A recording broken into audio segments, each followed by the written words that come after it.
Yeah, me. Happy Saturday, sir. So, I'm running late this morning. Hope it's going great for you, sir.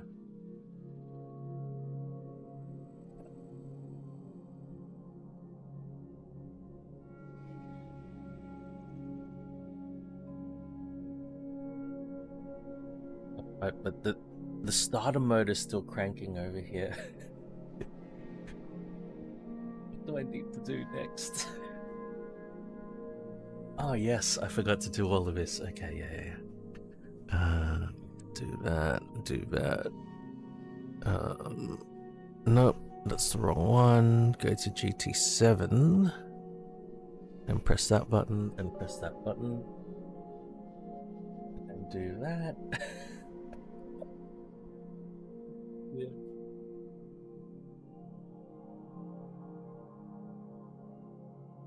And oh well, I sort of got up late. I woke up at 2:30 a.m. And you know, wow, this is ridiculous. Why am I awake at 2:30 a.m. And I went back to sleep, and I think I fell asleep, woke up, fell asleep, woke up, and then finally I thought to actually look at the time. It was 4:30. I was like, oh no, I was supposed to get up at 4. Oh dear. But it's okay. I fell asleep, like I felt very tired very early last night. I think by 9 I was passing out already.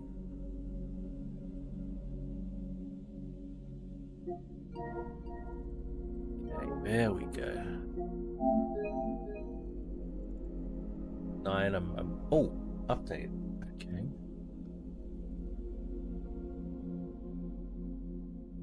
Passing out at night, and I haven't. This needs to be changed as well. Oh dear.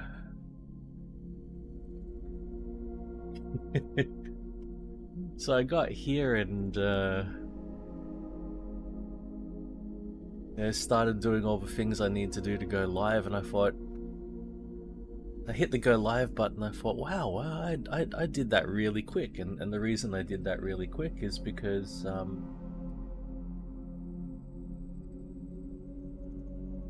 I skipped a few steps along the way.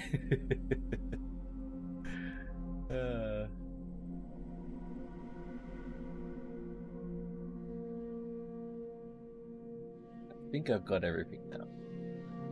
No, not quite. Couple more steps. I need to do this. Connect that. Connect that.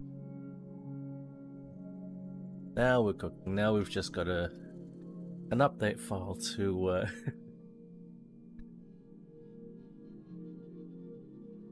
to endure. Pretty hefty update, 32 gig.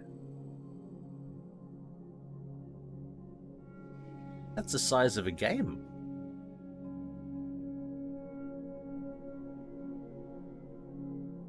No, I remember Dirt Rally 2 had you know, anytime they needed to make a minor change to a track, to a stage, we had to download the whole damn stage all over again. So some of those Dirt Rally 2 updates were huge.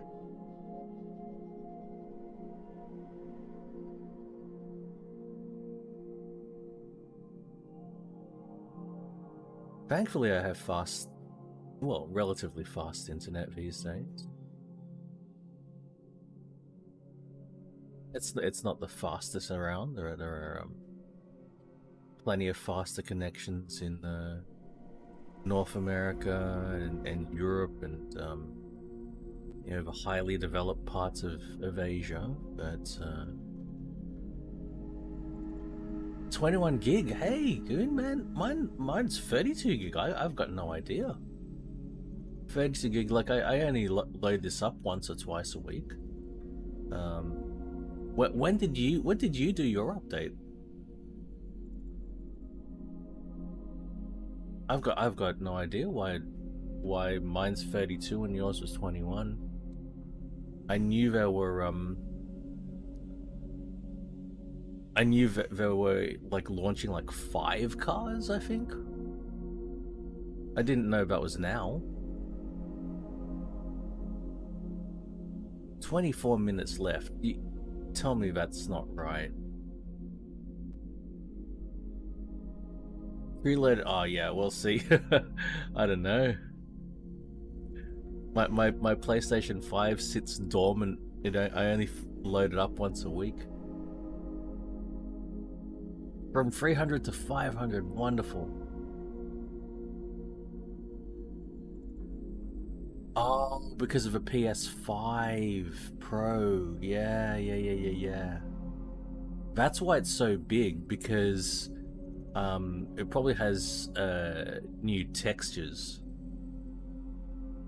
Like the car models in terms of polygons, that's not so huge anymore. Like the main thing that takes up room for our games is 4K textures. 4K textures are huge. That's why like GPUs need so much VRAM. It's mainly to support 4K textures. If you don't, yes, for PSVR 2. Well, it's the same sort of thing. Like PSVR 2 and for 4K, you need better textures, really. You know, when you increase the resolution, and VR does have increased resolution, you absolutely need better textures. Tell me this isn't going to take 23 minutes. That's it. Oh, that's it. 8K. There you go. See? There's more textures now. So that's why how big is GT7 on the drive? Like seriously, 32 gig is massive. It is massive. I think in terms of size, I'm pretty sure this is the biggest update that GT7 has had in terms of size. The size, the file size, or the cumulative file size of the update. Maybe not in terms of all the functionality and everything, but this could be the biggest one. Chris, 110 gig. Yeah, right. It's a third of the bloody game. Chris, mate. Yeah, that seems right. I wonder how much bigger it is now. Is this added to it, or what? This is huge.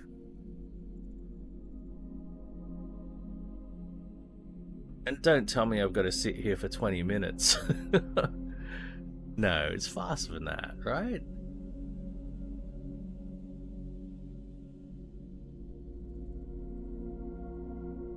Nice, Shemmy.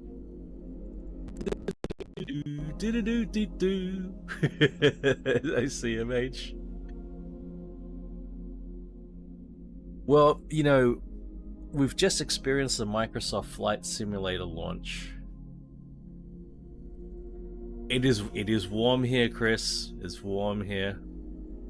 We're having a week of 30-degree days. They're calling it a low-intensity heat wave. And you know, actually, I don't mind if like 30 degrees is uncomfortable for me. But as long as the nighttime temperature drops back down to under like to 20 or lower, then I'm happy. You know, because it cools down.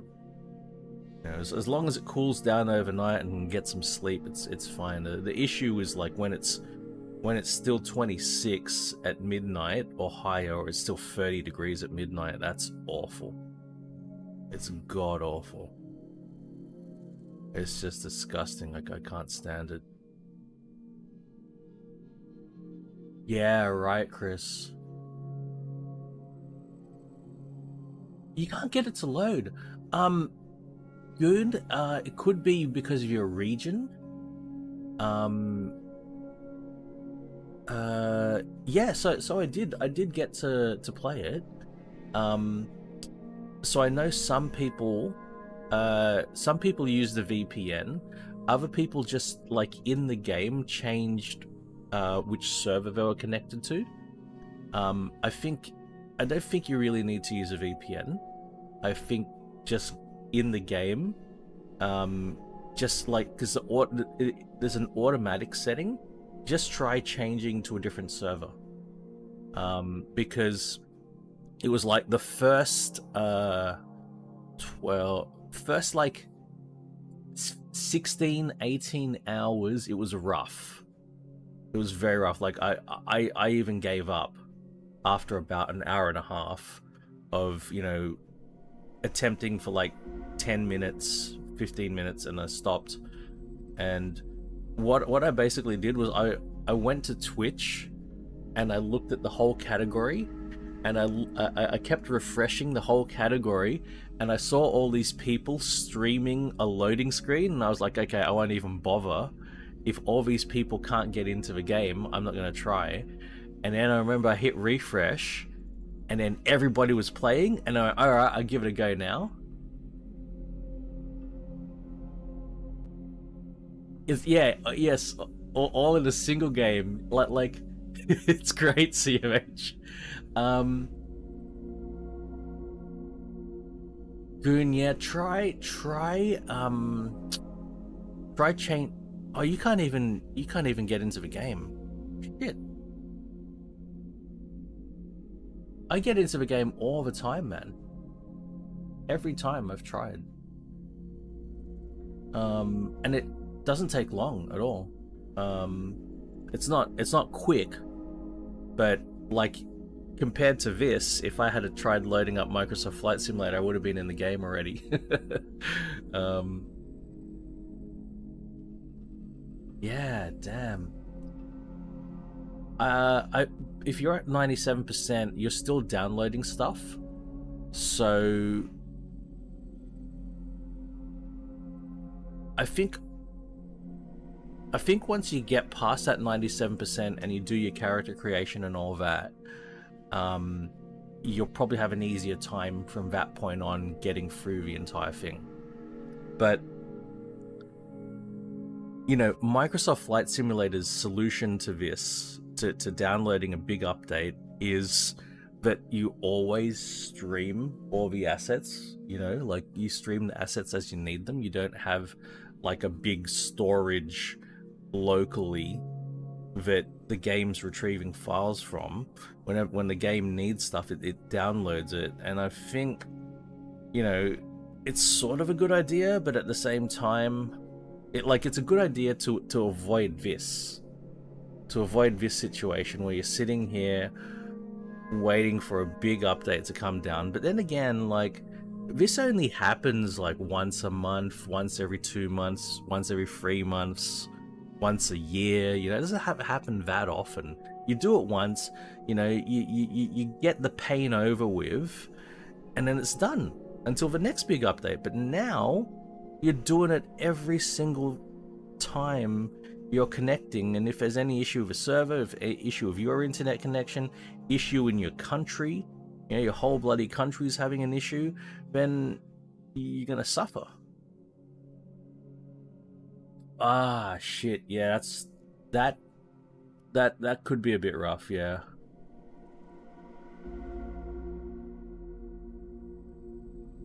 Nice, Chris.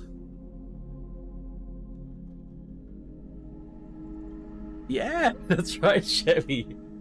Recommended, well, ideal download speed, I think they say, is 100 megabit per second. However, in the game at least, you can set a target. You can set, like, what your bandwidth is, and it'll adjust. So at least you can do that in the game. And I actually had to do that. I had mine set on unlimited, because I've got gigabit here.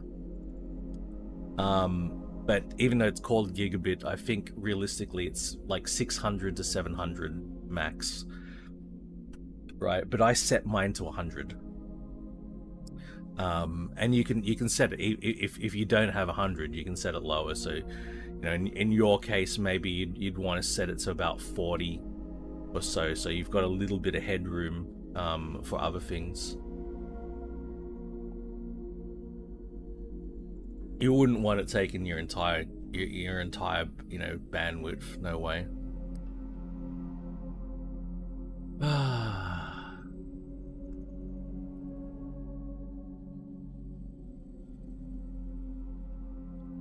I can't even remember what cars are in this new update.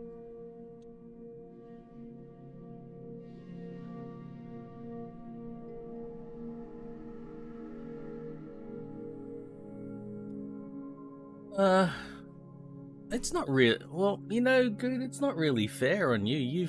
You've purchased it. You'd expect after a couple of days you'd be able to use your product. You even expect that on the day you should be able to use your product. Oh, great! Another 20 million credits. I still haven't managed to purchase one. I think I've got 5 million credits now.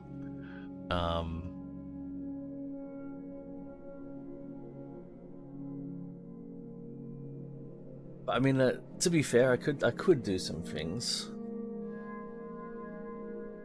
Chris, thank you, my man. It's not exactly exhilarating over here.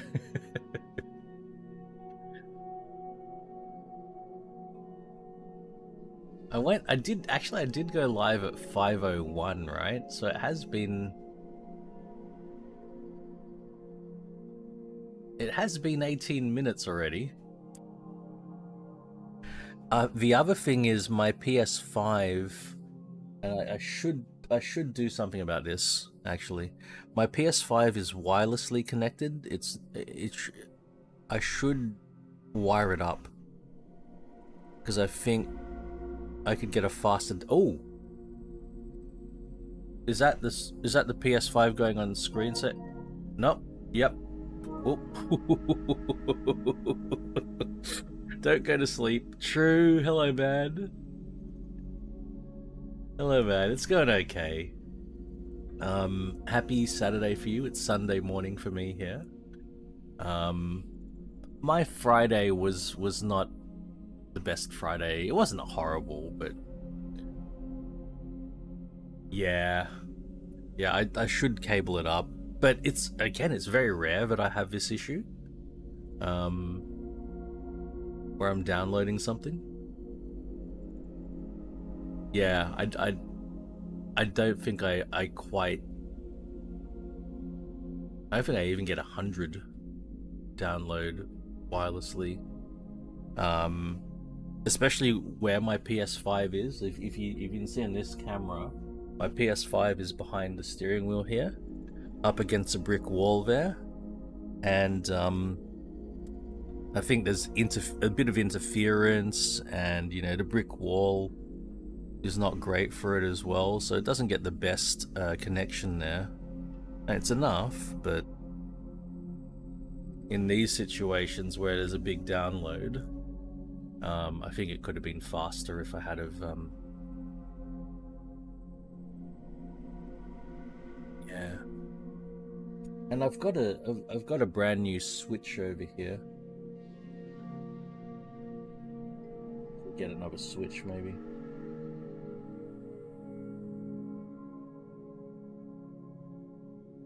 I've even got enough ports over there. Yeah, it's a big one. So Goon reminded me that the game now supports 8K. So typically when you get big downloads like this, it's the textures. And now that it supports 8K, like 4K textures take up a lot of room. And if it supports 8K now, damn, that's... Yeah, there's probably going to be some massive textures that it needs to download. And it's all for the PS5 Pro, but it doesn't matter if you've got a Pro or not. The same files get pushed out to everyone. You know? because there's one version of a game and everyone gets the same version no matter what hardware it's on. It would be nice if it could, you know, detect your hardware and go, okay, you definitely don't need the 8K textures, so don't worry about downloading that. That'd be nice. Or if it was a checkbox, you could say, yes, please give me the 8K. Like, even if you have a PS5 Pro, right, which isn't many people, the number of people then again who have a PS5 Pro and have an 8K display is so minimal.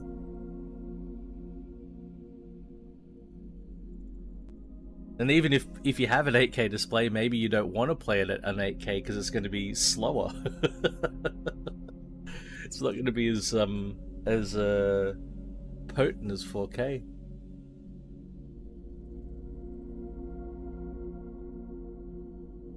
I don't know. We'll find.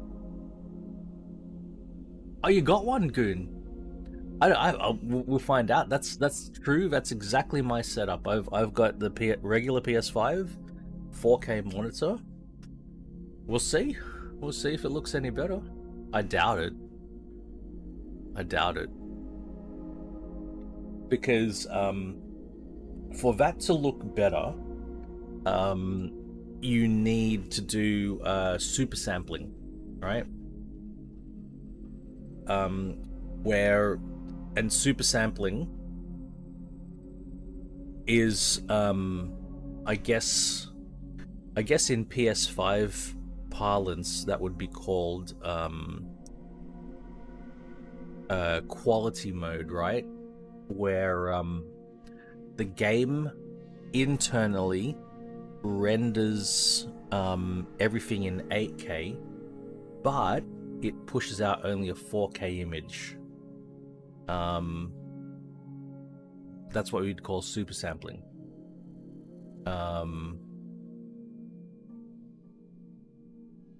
You know, and these upscaling technologies like NVIDIA's DLSS, it's the reverse, where it renders a smaller resolution and upscales it.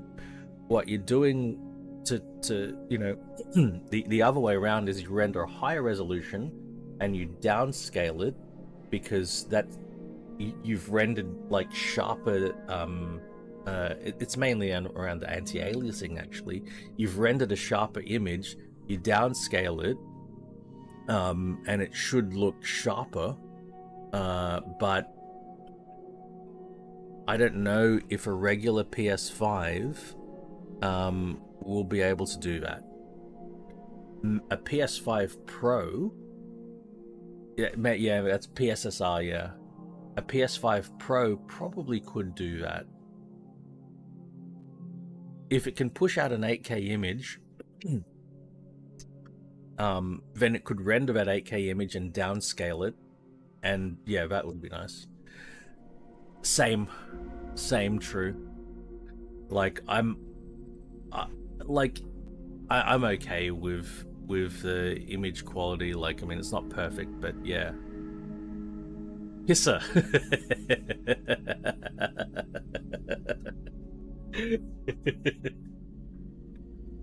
This one does the pisser. Nice. Alright, we're almost through. God damn. Almost there. But yeah, Microsoft Flight Simulator, that's been a mixed bag. Like, in some ways, there's a lot of joyous new features and new things. In other ways, they actually took steps back from what they had in MSFS 2020. It's such a shame when that happens with games. It seems to happen all the time with new games. Things that you loved, things that were great, things that they did well in the past, they drop or they give up on or they take steps back. They do it worse than they used to.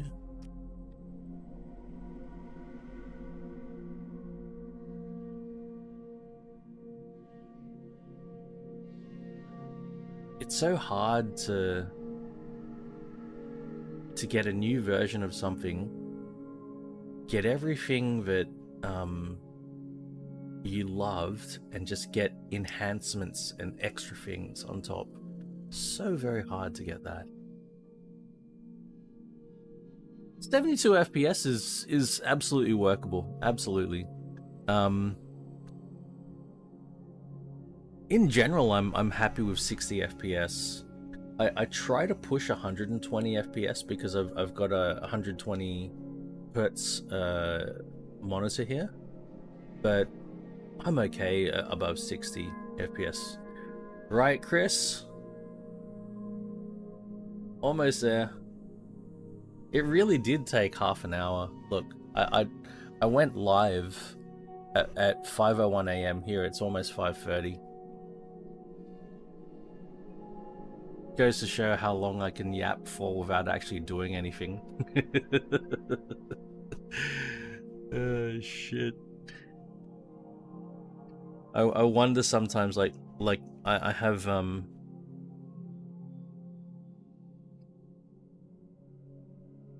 I typically do a 3-hour WRC stream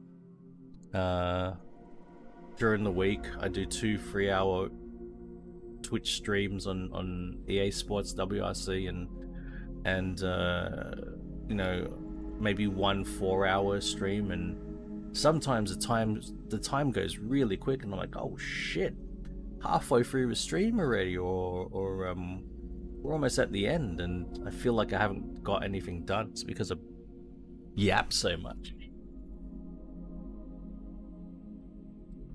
Yeah, it's so I can use touch screens. Also, you know, I'm in Sydney, and it's a hot place.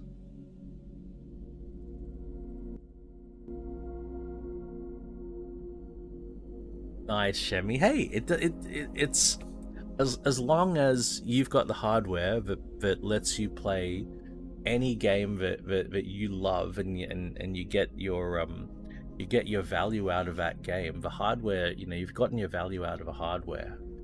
Right? Just like for me, the main game I play on PS5 is Gran Turismo 7, and the reason I bought the PS5 was for Gran Turismo 7.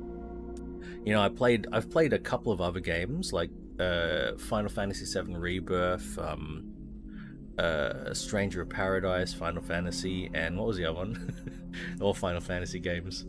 Theater Rhythm, you know, I played those games on the PS5, but you know, 95%, 90% of my playtime on the PS5 is GT7. Okay, just like yourself, Shemi.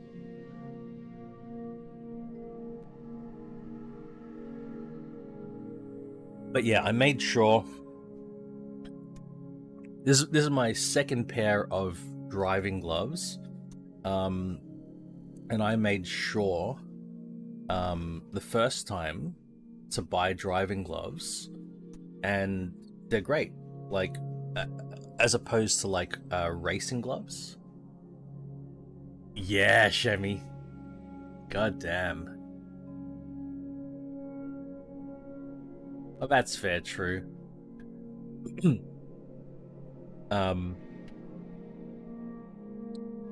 And you know, driving gloves are a lot more comfortable than racing gloves. Like, racing gloves need to be more protective than driving gloves. Like, driving gloves, it just sort of protects your palms mainly from the steering wheel, gives you just that little bit of padding, and it helps prevent calluses and the like. That's the main thing with driving gloves.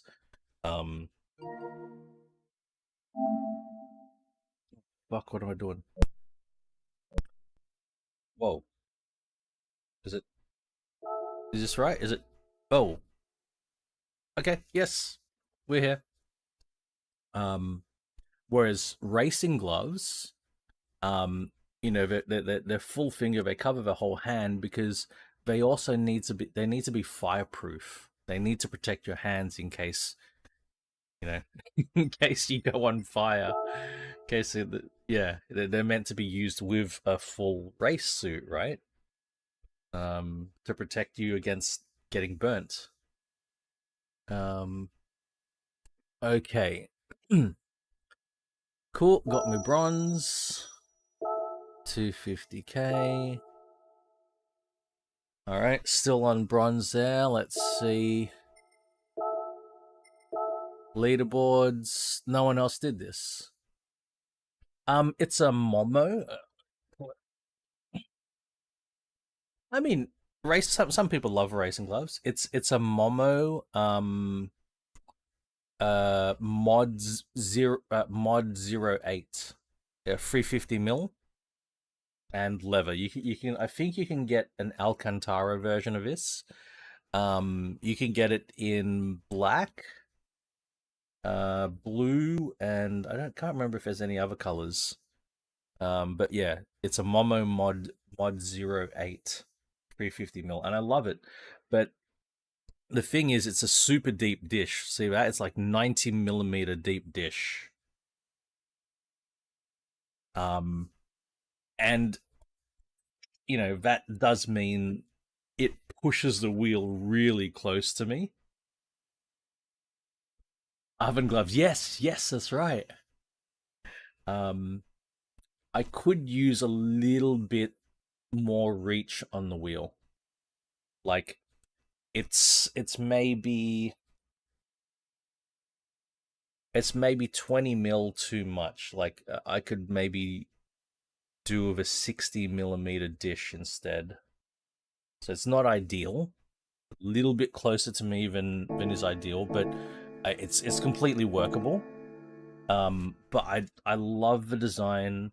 It feels wonderful. It's real leather. And I prefer leather wheels to Alcantara wheels. The diameter is perfect at 350 mil. Absolutely spot on perfect. Oh, would you look at it? 3-liter supercharged V12. What a car.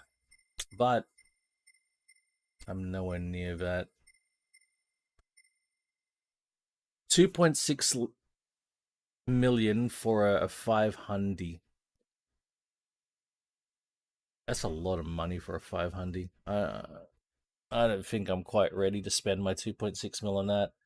10 mil for the GT1. I don't have 10 mil. The 917K. 18 mil. Fucking worth it, but Jesus Christ. So I got everything, but nope, can't buy any of this. Oh, it's Fnatic. It's a Fnatic Clubsport DD Plus or a DD Extreme or whatever it's called. They are absolutely silly money.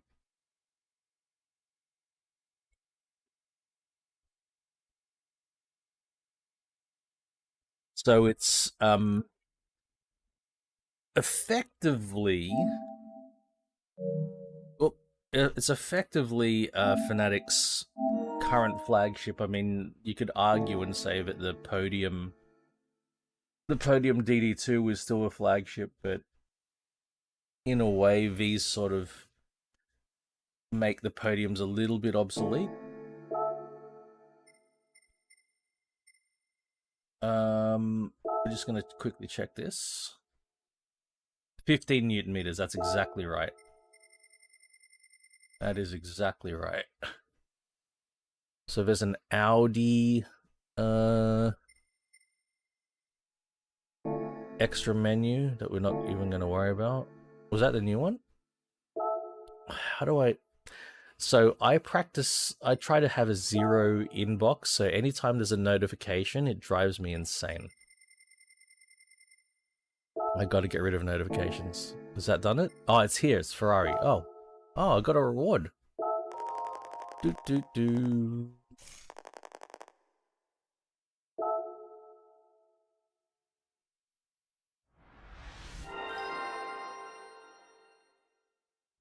Speciale. And we've got a new loot box to crack open later. G-Pro's great. Yeah, 8 Newton meters is a lot. It's still a lot.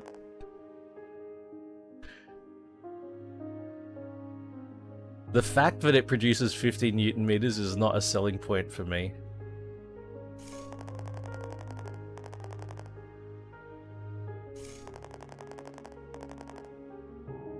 GTO.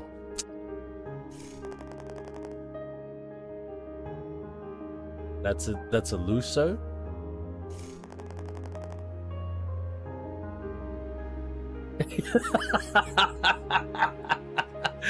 Speciale. Speciale is Italian for special. No shit.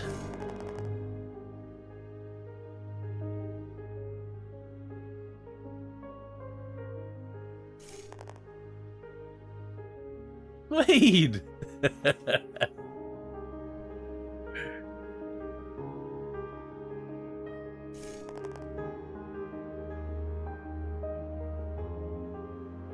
None of these are.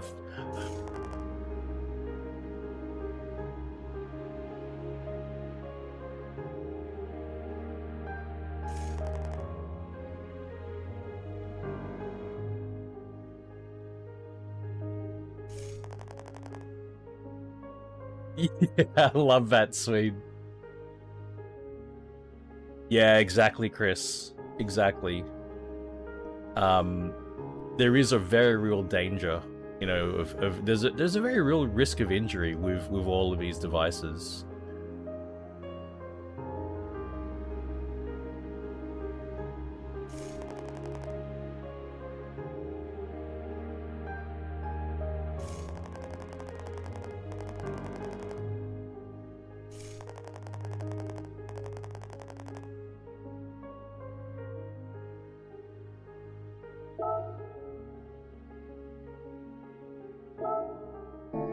Okay. Now, used cars. Let's go. A Cosa. That's new. This is brand new to the game, right? So I need to purchase one because I definitely don't own. Yep, don't own one. There we go.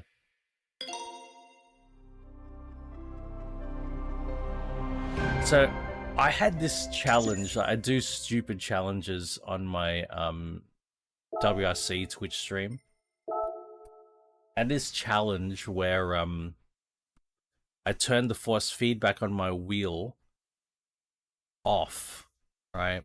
But so I've got a motion platform here, and the motion platform was turned higher, and so the motion's moving around a lot, but there's no force feedback on the wheel. What ended up happening was that caused my shoulder to basically act like a stress point in the like between the motion platform and the steering wheel, and my shoulder was sore for a day and a half after that. So you got to be careful with all this shit. You know, it's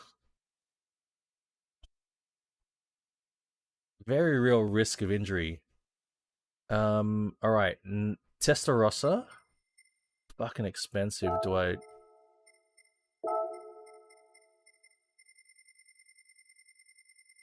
I already have 2 Testarossas, I wonder? Or do I need to buy this one because it's a low-K Testarossa? Ferrari? I've only got one. Shit. I've already got a low-K Testarossa. This one's red as well. I'll wait until a different color Testarossa comes with low kilometers. Any other low kilometer cars? EK, I'm sure I've got a duplicate EK. EK and 240ZG. EK.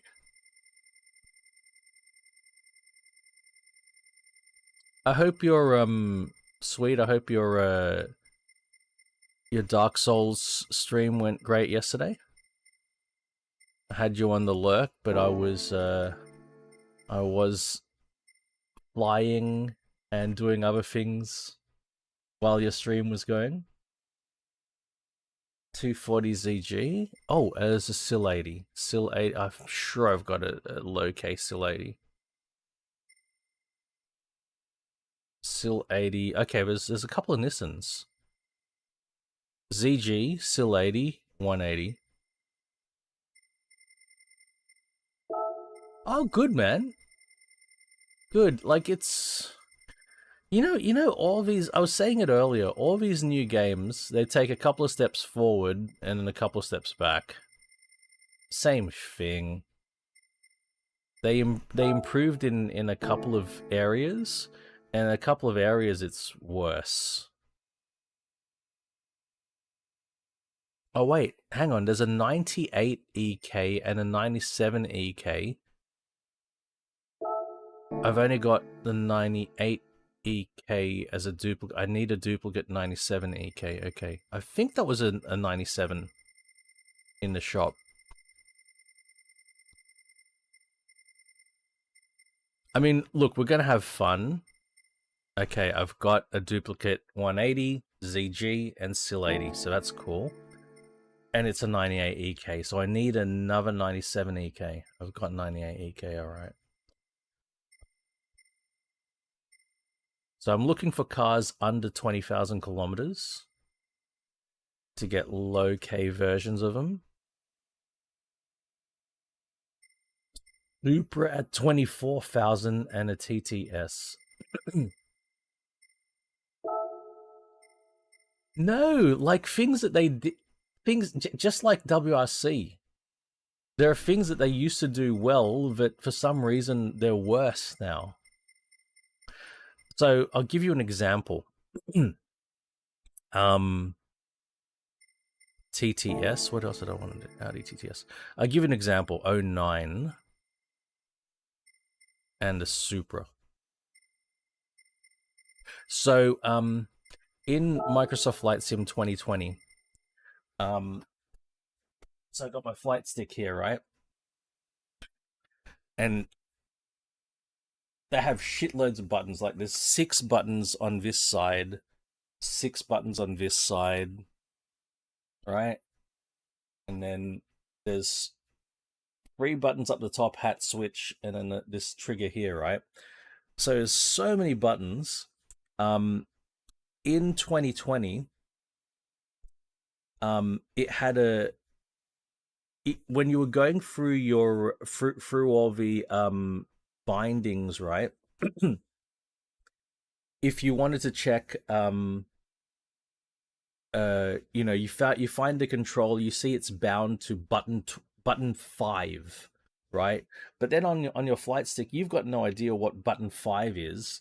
In 2020, they actually gave you, they'd zoom in to the part of a joystick. They'd give a graphical depiction and say, and show you this left hand side with the 6 buttons, and they'd say, oh, button 5's this one, right? And it would show you this is button 5. It doesn't show you that anymore.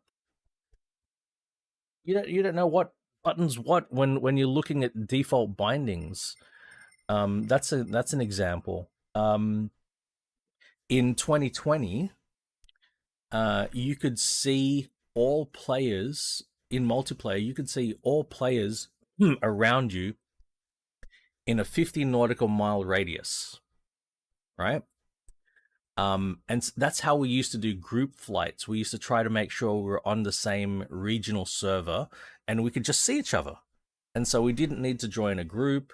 You know, we could just go to the same airport and spawn in and we can see each other. And we can see each other as long as we're in 50 nautical miles. That's been reduced to like 5 nautical miles. You know? Shit like that. It's like, why is that changed? It just sucks when you arrive at the successor. Yeah, when you arrive at the successor game, the game that follows on, you want to do the same things you used to be able to do. And then you go to try to do it and you find out, oh, they've changed it so you can't do it anymore. It's like, oh, come on. You know, that's the reason we played it. You know, this is how we played it. It's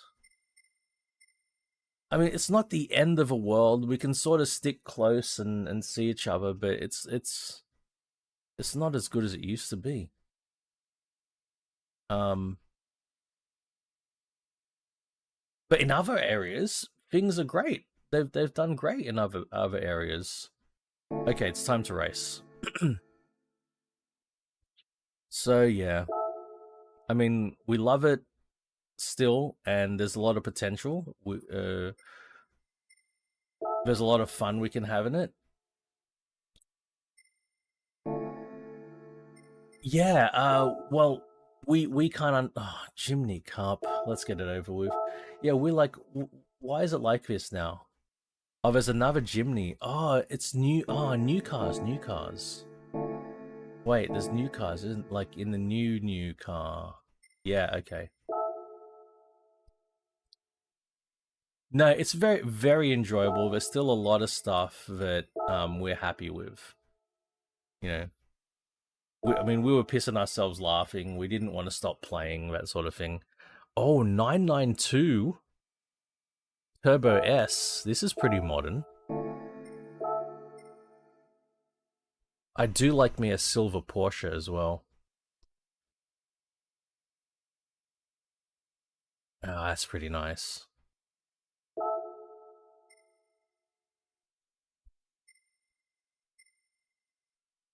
Dolomiti. That's an Italian word. Dolomite silver metallic. No, I won't get one in chalk. These are white. So there's two silvers. Metallic grey. Black, jet black. Night blue, which you can't tell until we get to a brighter scene, please.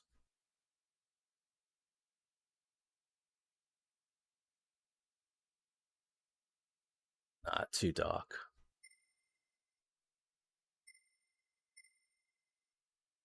Not bad.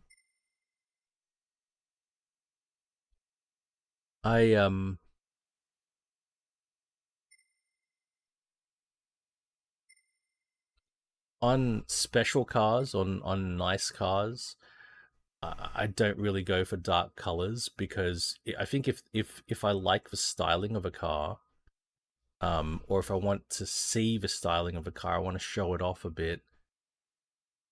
The lighter colors let you see the curves and the lines of a car a lot more. Like darker colors can mask the lines, like lines and curves can disappear because of the darkness. So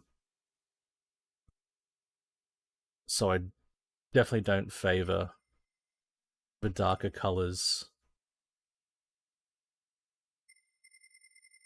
I'm gonna go with that silver, I think. The Dolomite silver. Yeah.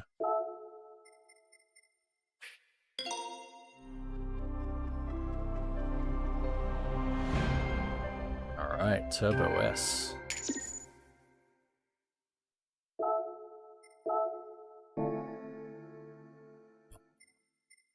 What, is there another Porsche?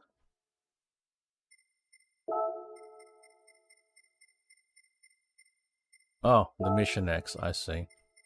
Yeah. Okay, so there was another Porsche.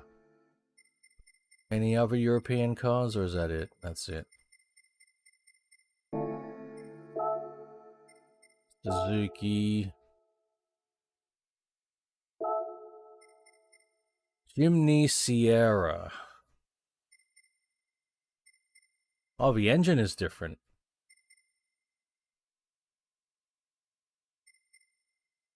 Okay, so we've gone from a K car 660cc, probably a 3-cylinder turbocharged, to 1.5 liter naturally aspirated. We've gained a little bit of weight. It's longer. It's wider. It's slightly higher and a lot more torque. Alright, let's buy one.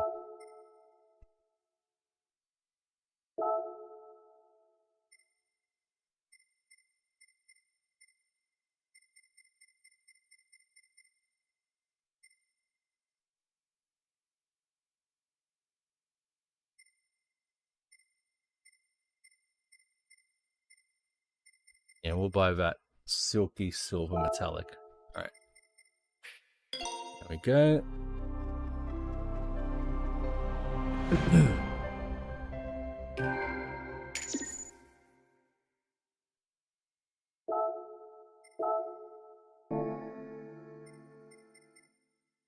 Is that it? I thought there were more cars than that. No, that's 5 cars, isn't it? The Cosworth, the Escort Cosworth, 992, Mission R, Jimny, and the Mercedes. That's the 5 cars.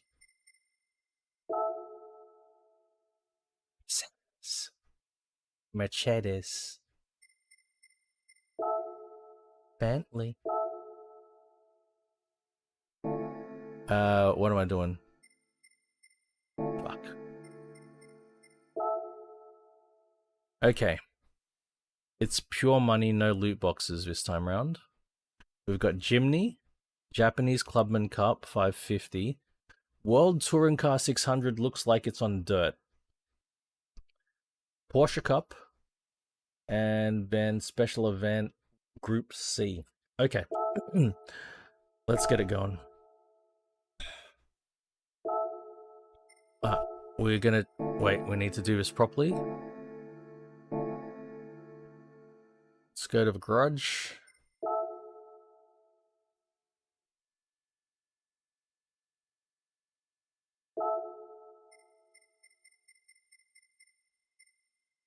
Where's that Suzuki?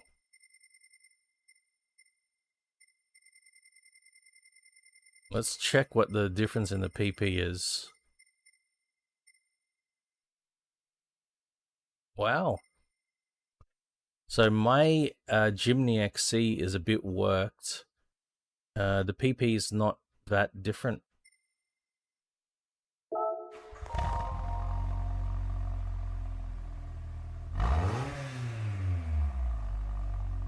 Not a bad sound for a 4-cylinder.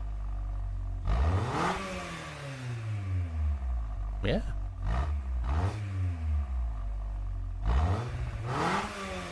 Got a bit of mongrel to it. There's a bit of a rasp to that exhaust note. That's awesome. Alright.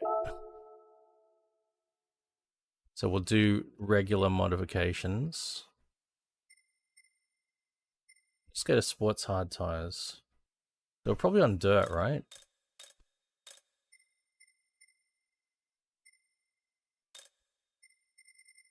Where's dirt tires?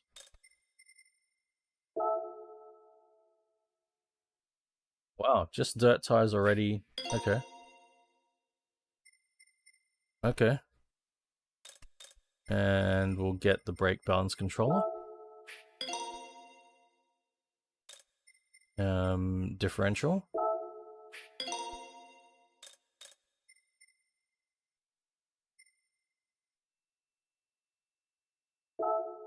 We'll do some light modification.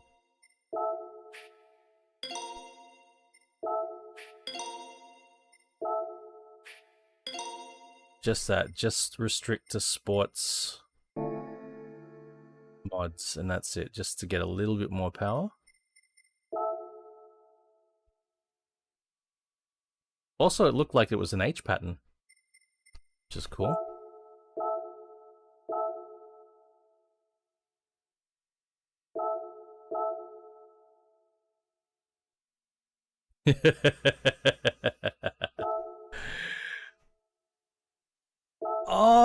I'm on the wrong tires, Chevy.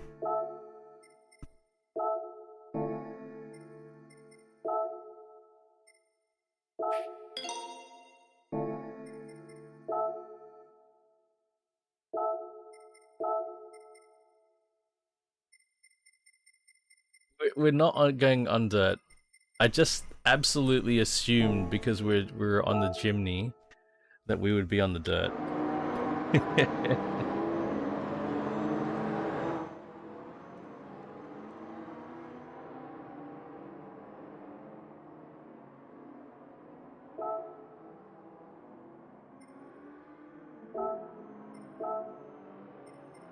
Alright, that's fine. Traction control 1.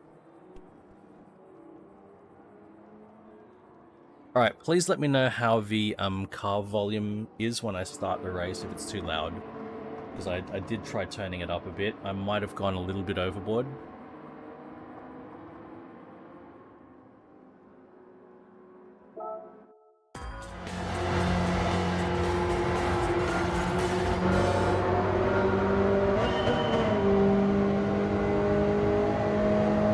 Is that volume okay for the engine?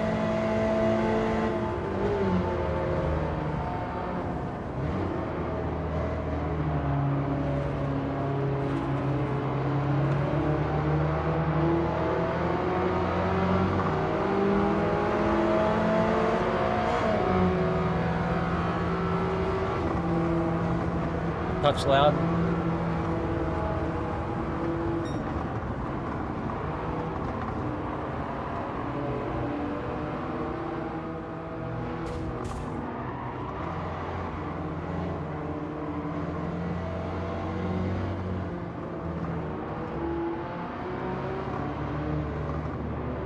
Whoa. You see how soft that suspension is? Good lord.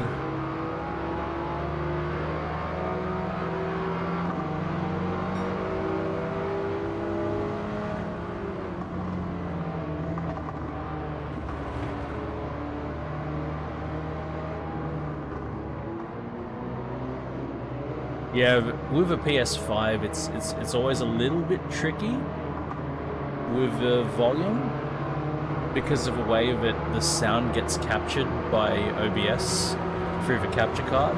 It's a little bit different to running the game on the PC.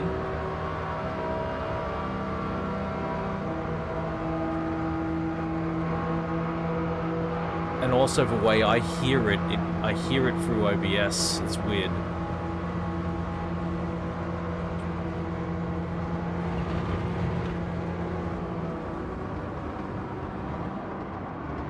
Normally I can hear exactly what the stream hears, but I can't quite get that set up through a capture card, unfortunately. Whoa! No delay. It's quite remarkable.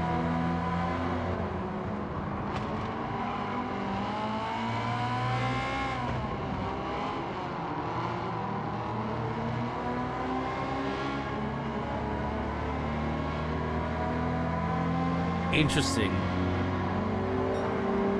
No, with my setup, it should be fine. Like because I've got the multiple hardware devices and the like, it should be fine.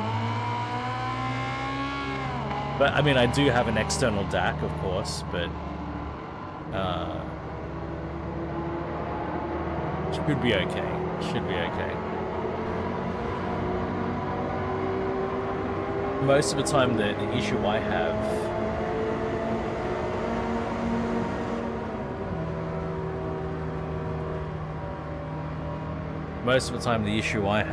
is that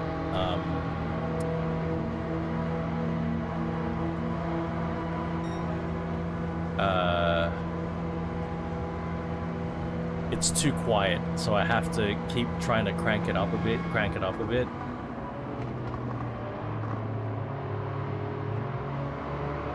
but then that can be too loud in the stream.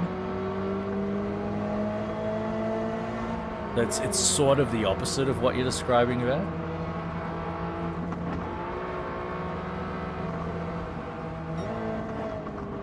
Yeah, I never have it spike to where it's too loud. Rather, it consistently stays too low. And I'm trying to find ways to crank it, but then that can become too loud for the stream, unfortunately.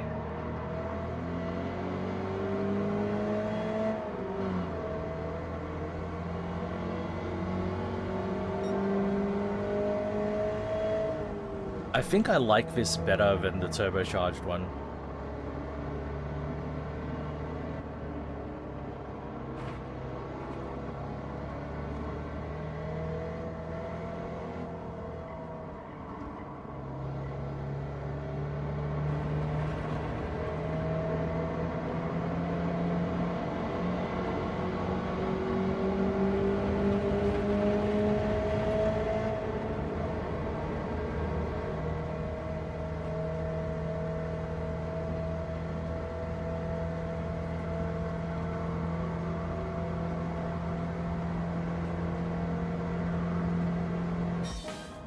Yay!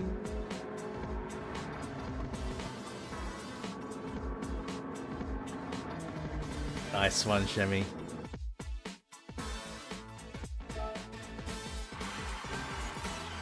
Clean race bonus. 70 grand? Just give me 70 grand for that race?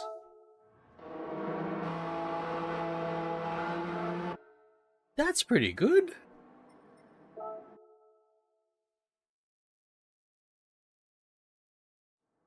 Thank you, Shem. Happy about that.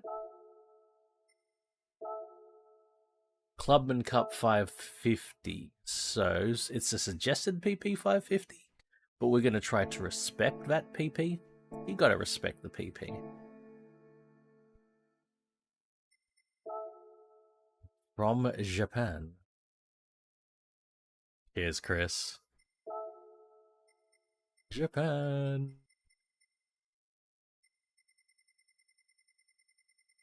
$550. Down we go, down we go. 550s there. Okay, I've got an Evo 9 sitting there. Got a Supra, and that's the 382 horsepower Supra. I got a Tuner RX-7.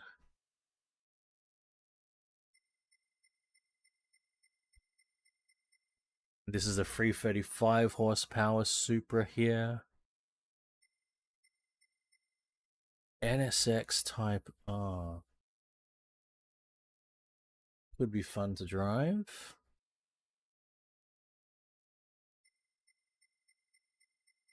FL5 Civic. A 92 NSX.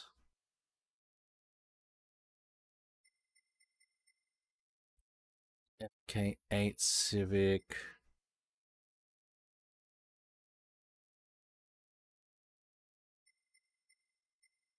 It's 15. Would you look at that? 0 kilometers.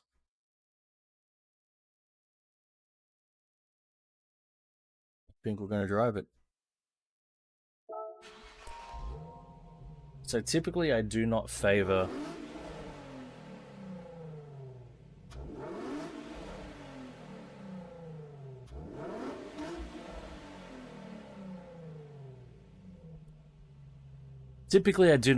the 350 and the 370Z because I don't love the Nissan VQ V6 engine. I don't love it. However, that sounded okay. That didn't sound bad at all. So the PPs are actually pretty close to 550 standard. So we're just going to do the standard brake bias, brake balance. We're going to fit the brake balance controller. We're going to fit the LSD. And we're just going to take it in standard form and see how well it can do.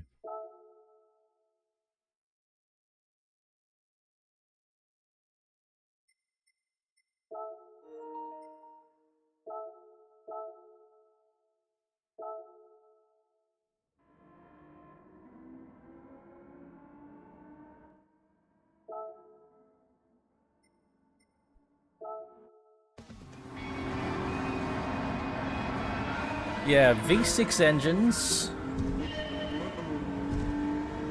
can sometimes sound a little bit trumpety, and the VQ engine absolutely can sound quite trumpety.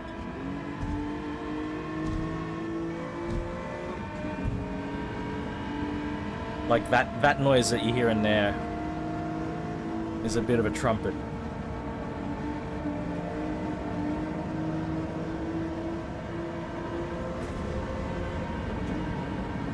Like, they can be loud, but not very pleasant to listen to.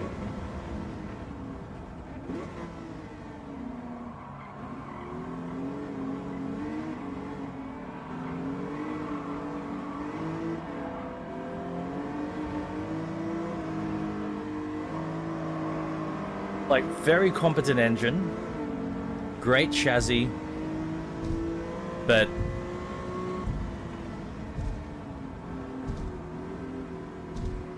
questionable noise. Like the pleasurable aspect of a sound that they create can be at question. But very competent vehicle. Uh-oh. I gotta get my cat. It's way too early, and my cat seems to be harassing my missus. Apologies, I'll need to take a quick break. I'm gonna grab my cat, bring him in here. Be right back.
Oh, absolutely, Swede. They're great. Like, they're very competent cars. Um, it's just that I don't love the VQ. That's all. Like, they're actually really good engines. It's just that the noise they make is not. Oh, come on, kitty. Ah, you're a sweet boy. It's on your whiskers, sweet boy.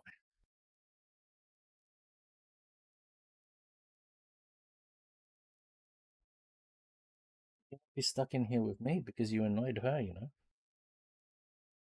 Stay here with me. It's way too early for breakfast. What's on your whisker?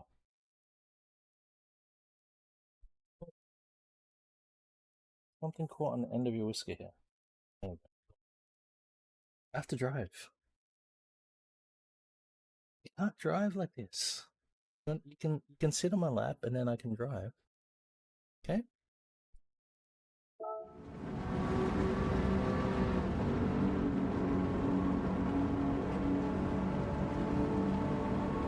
Oh, I can't see.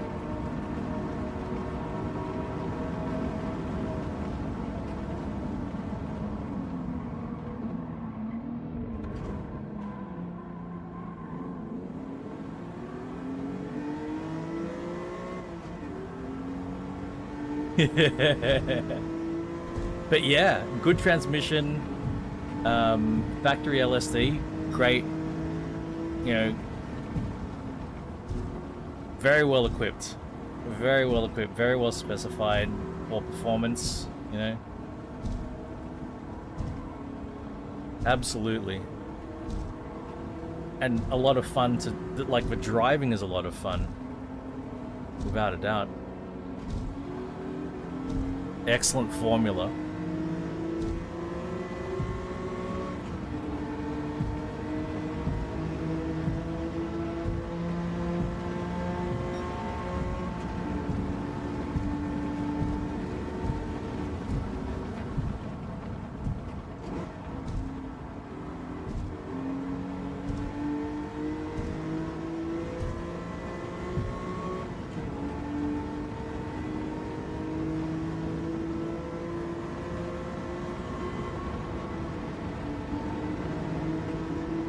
And Nissan, the other thing is, Nissan made so many of them that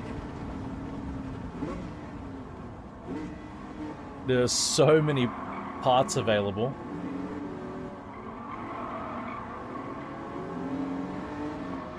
Sourcing spare parts should not be a real issue.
Oh man, don't. All close. I want to preserve that clean race bonus.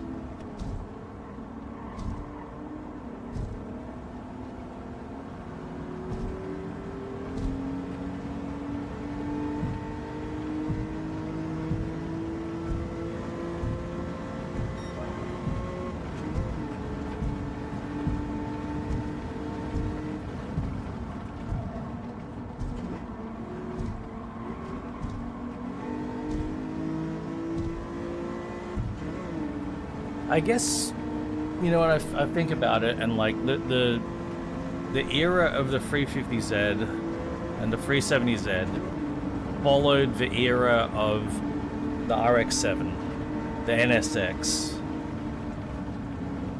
the RB engine, the 2JZ, you know.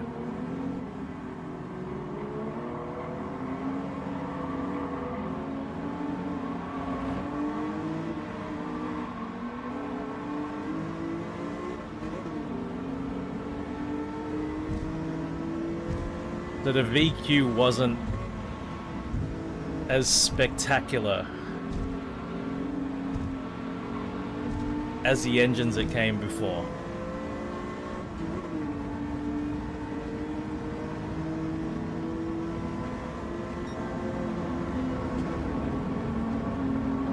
Tough acts to follow, though.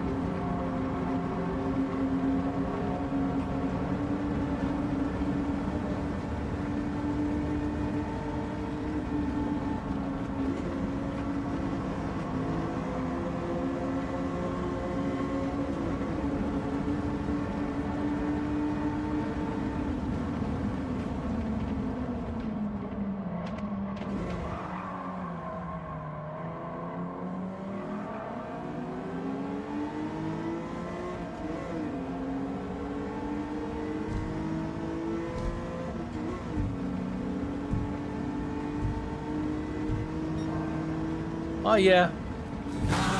Oh.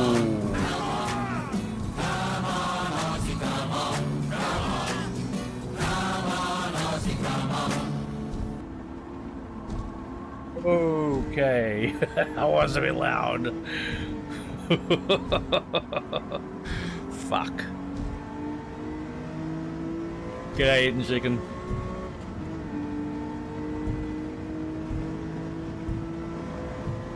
Oh yeah, light? Absolutely, like, on paper...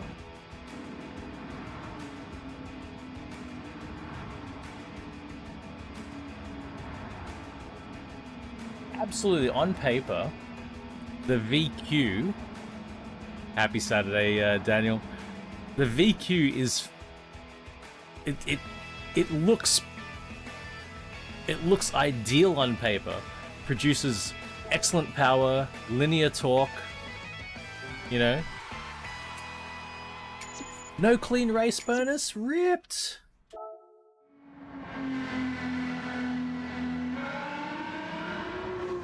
It's just the noise that it makes, that's all. It's just the noise that it makes.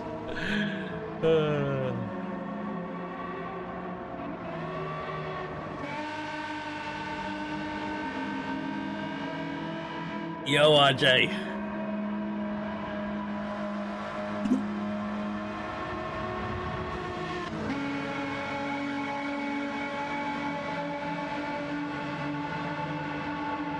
It's just not quite a V8, is it? You know?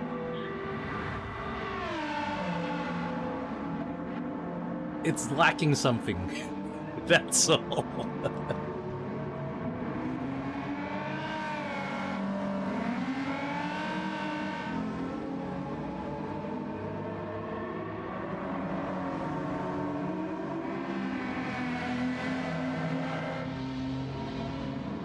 I don't know. If you like it, you like it, that's fine.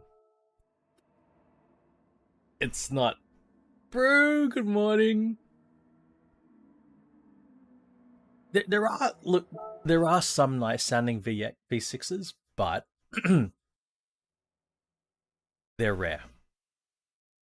That's it, Swede. It's not like high pitched, like holy shit rotary, like wow, that makes my you know, my hair stand on end, like whoa, that goes right down my spine. It's not that rotary sort of high pitch, and it's not rumbly V8. It's just in a weird no man's land, but yeah. Oh well. All right. What do we got here? World Touring Car 600. It looks like this is on dirt. It is on dirt. Shit. 600 PP. On dirt.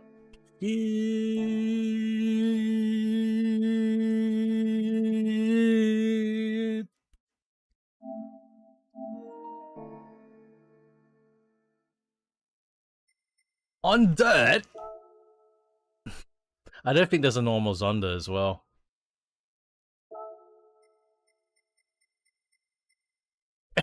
Chevy's quick to remind me that I am expert.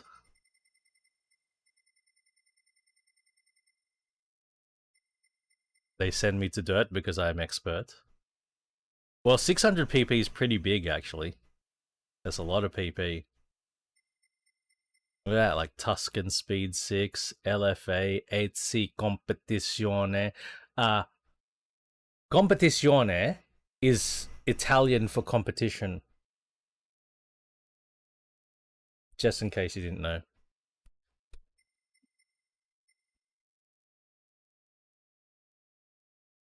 We could take my 13B Turbo MX NAMX5 onto dirt. Is that a good idea?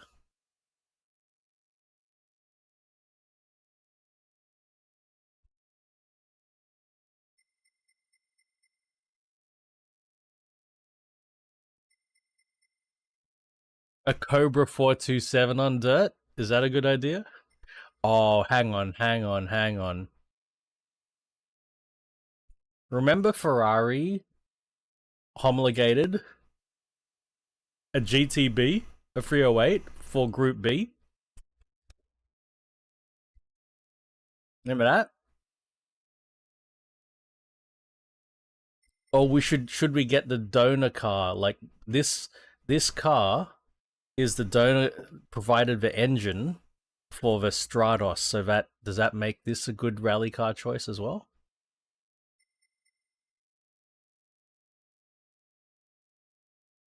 I think we're gonna try the unrealized dream of Ferrari trying to rally. Oh, I've got no sound. What's happened? I've got sound back. Okay.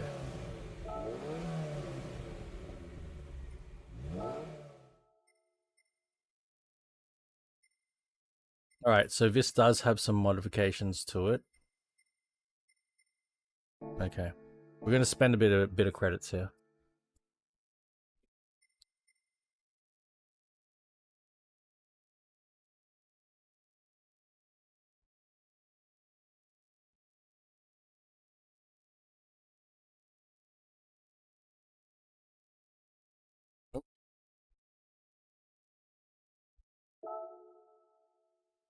Let's chuck some dirt tires on this thing.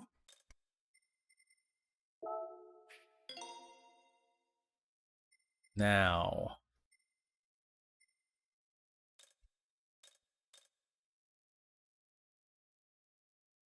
We're not going to turbo it, but we're going to put computer on.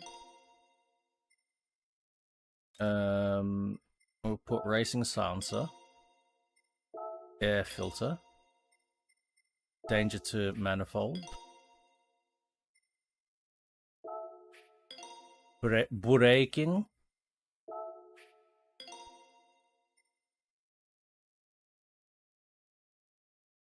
Clutch and flywheel.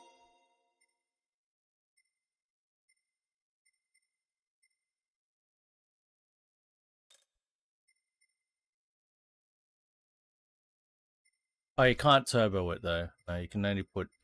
Okay.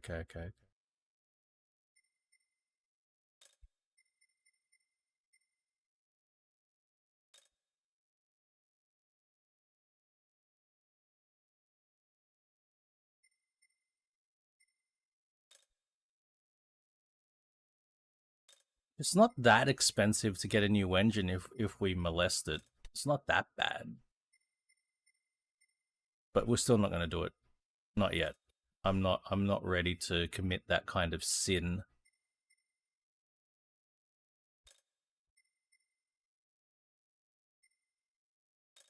I got the LSD, yep.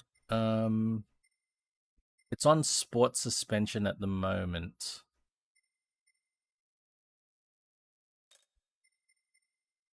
I think that's fine. All right, Group B Ferrari coming up. Well, it's not. It's not even a 288. It's the GTO is in this game though. This is probably a bad idea.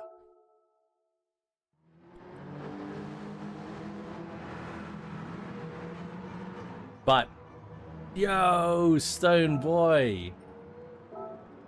Good to see you, sir. I hope your weekend is going good. No traction control, no ABS. Good luck.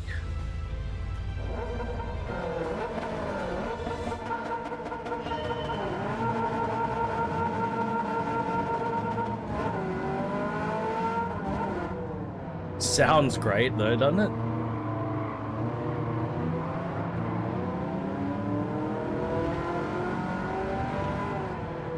Oh my god, I just realized which track it was.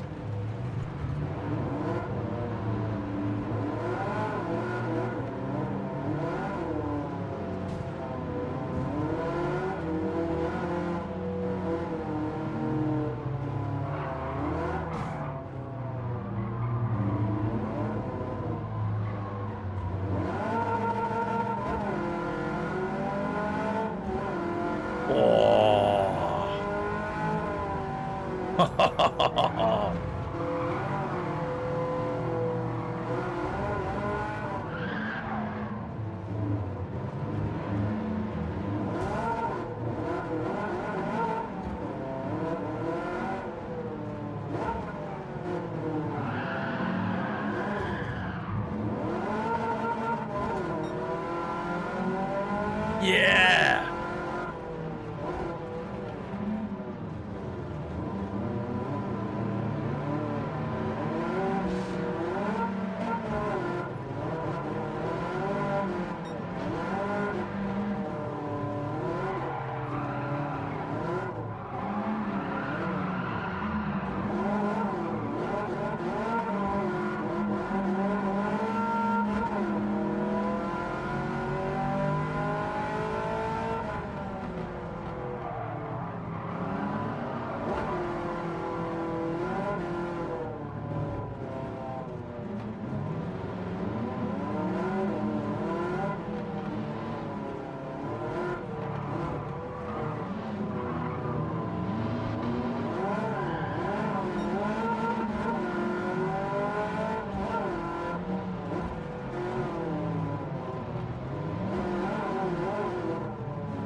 Fuck.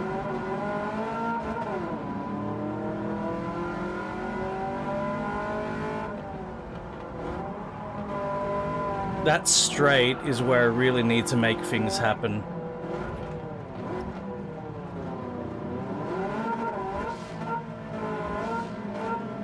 Fuck. Can't afford to be misshifting like that.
to catch third place.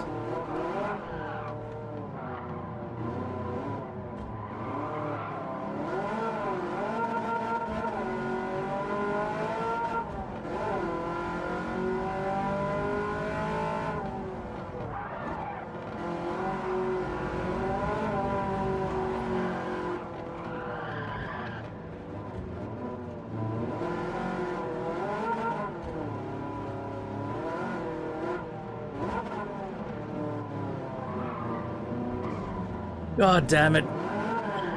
Fuck. Nah, I fucked it. Unless some miracle happens here.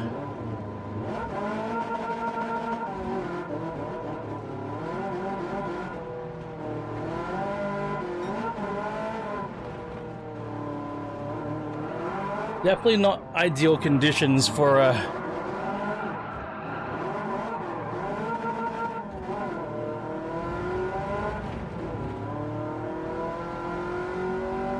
for a 308 GTB.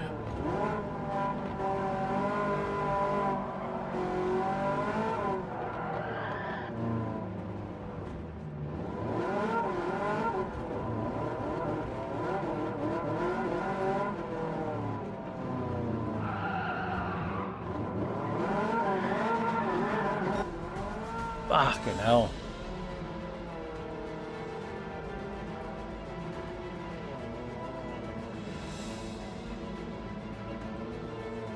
I sort of want to watch a replay. I'm going to give it one more go, and we might need to find a different car.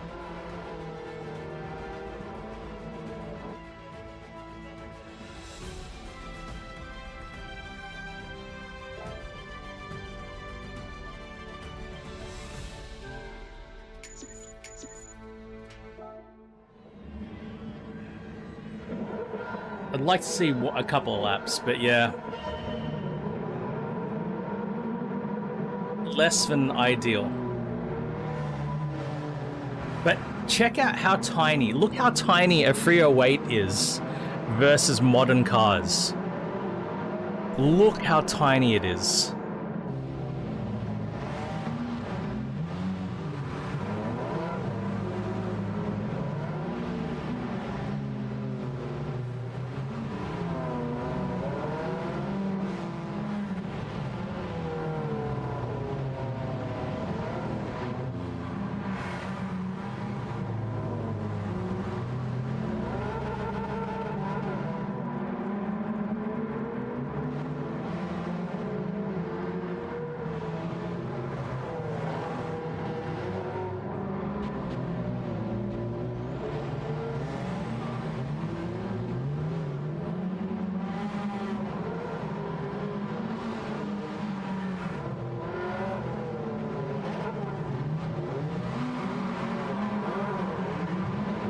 Fucking hell.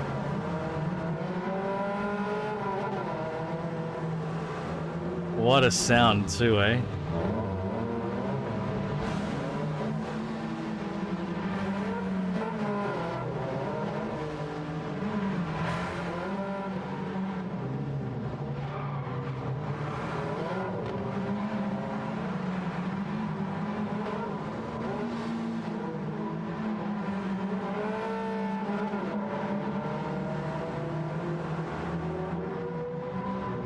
Actually, I just realized I also need to feed the outdoor cats. So let me do that real quick. I hope this cat relaxes while I do that. Just give me a couple of minutes, sorry.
Cheers, Chris.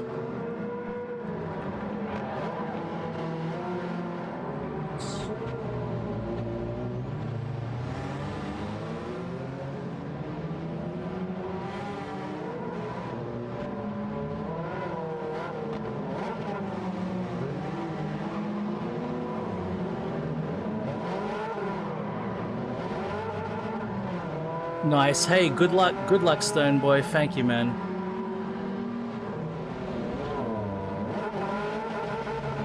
Okay, we'll give it one more shot. And if we're unable to do it, we will choose a different car.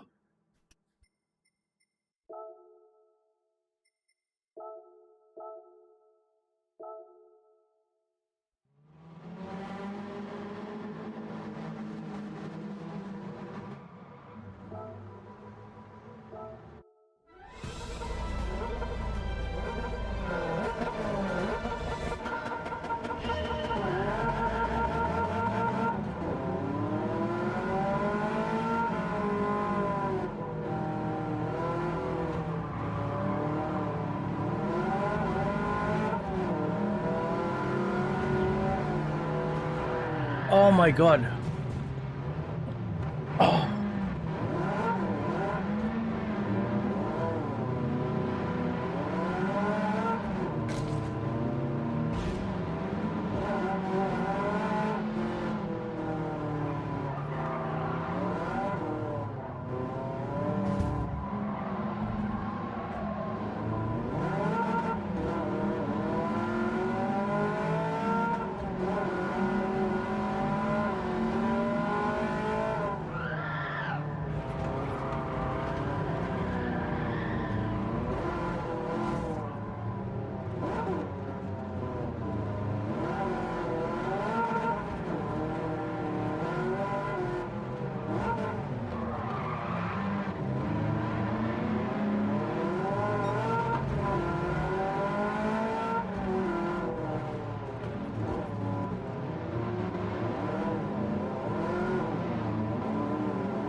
Tony, hey, we're I don't know if you remember this rallycross track from Dirt Rally 2, but we're tackling it in a Ferrari 308 GTB. So that's, for me, that's the real joy.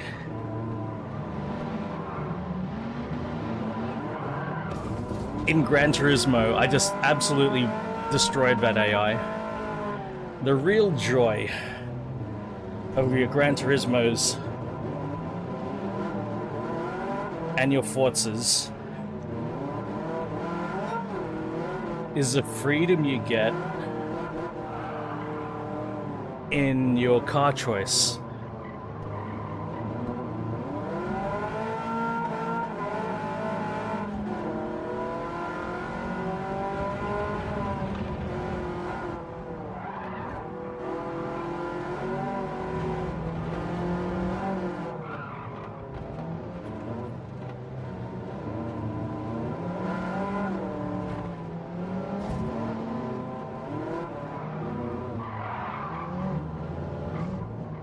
Oh man, come on. No, come on.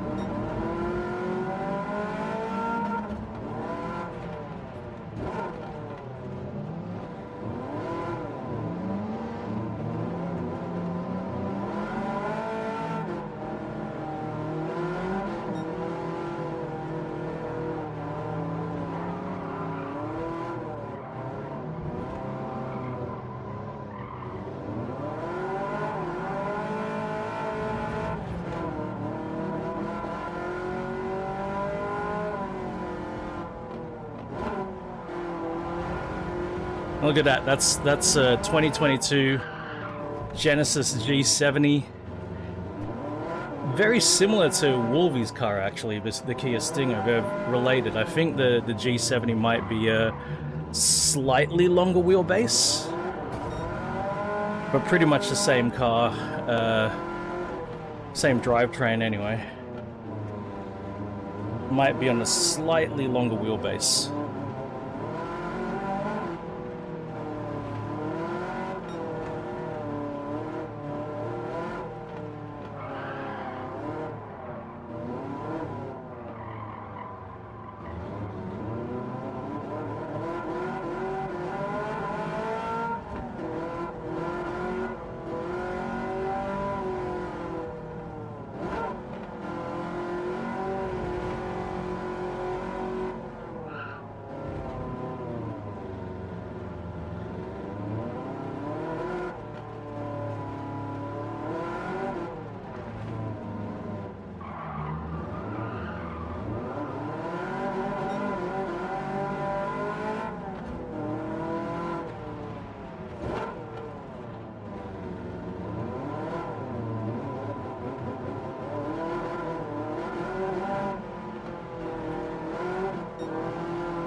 Oh, that was a lot of throttle control.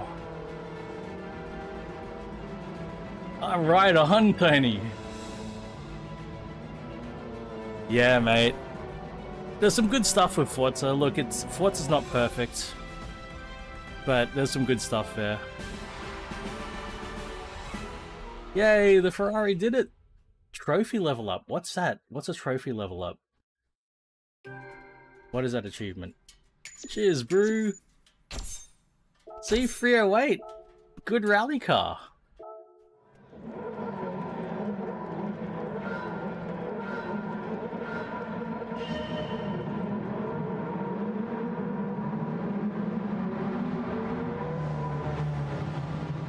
It is so tiny, it really is. Watch the Ford... Oh, sorry, the Tundra. Watch the Tundra brutalize me here.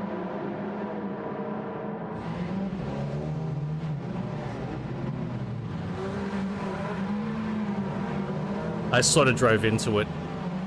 Maybe it didn't brutalize me, maybe I sort of drove into it.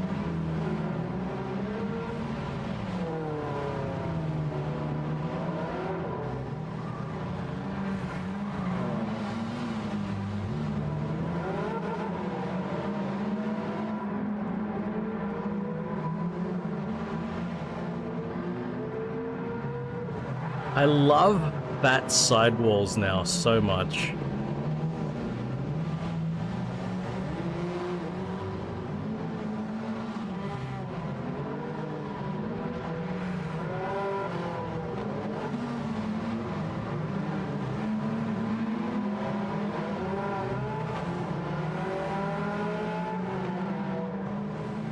That's got a proper sound to it.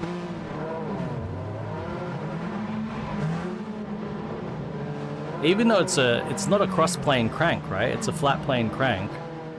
V8.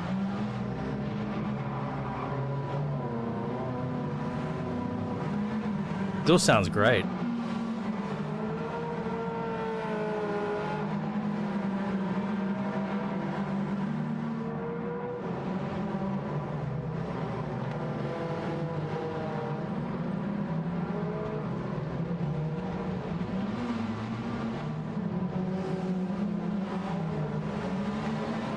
Alright, let's go. That turned out to be a lot of fun. That was good.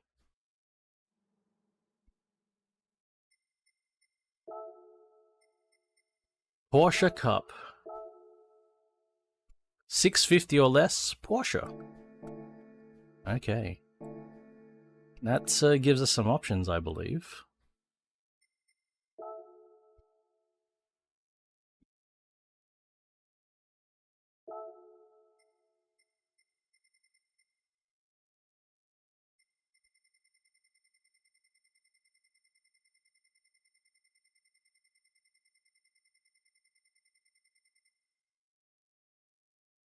The brand new 911 Turbo S. Should we drive the brand new 911 Turbo S? It's new.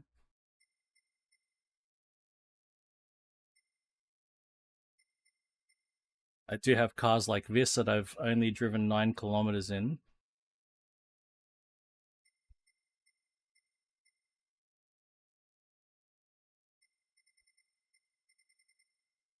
It's new. Let's do it.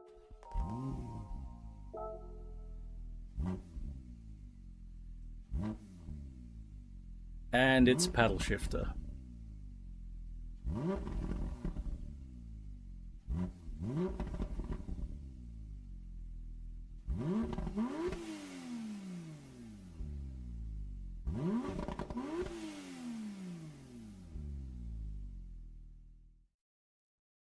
Doesn't have the most amazing sound.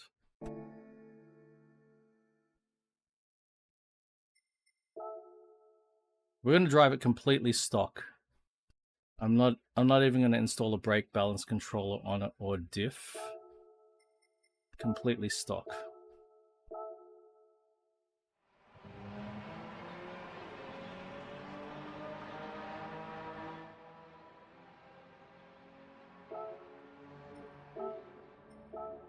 We will turn TCS on and ABS on weak. And we're ready.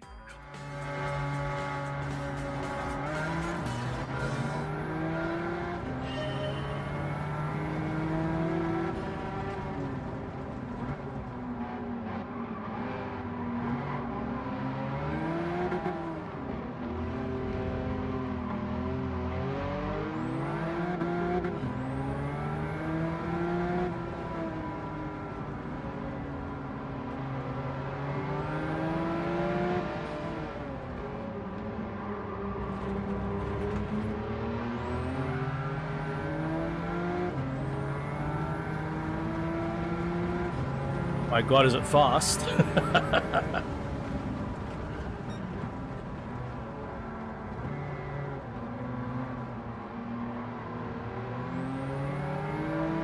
Good Lord.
Oi.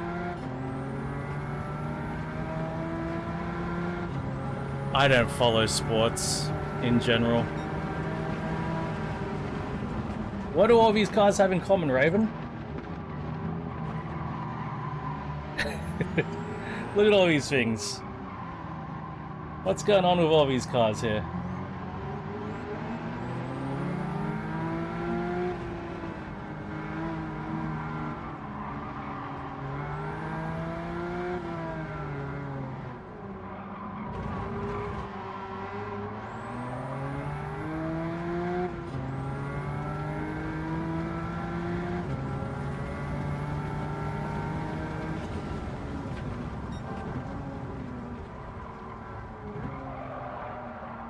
Oh, classic Turbo S understeer there.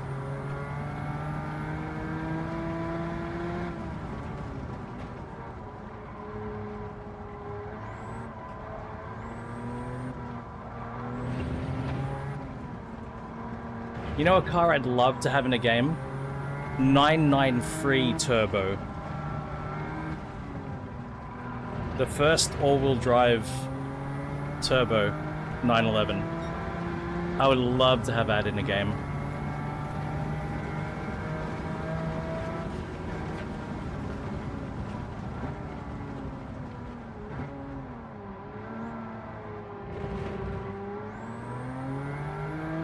I mean, we've had the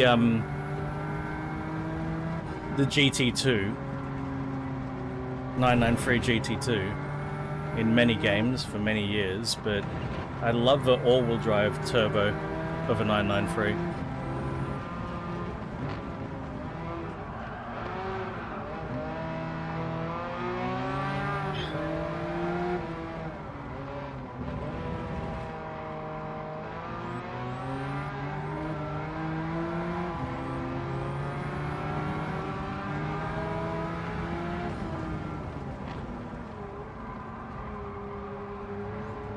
Last of the air cooled.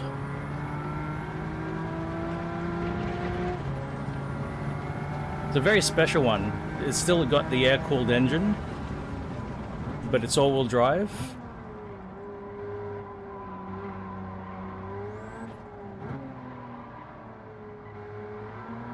Closest that you'll get to a 959 in many ways.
Yeah.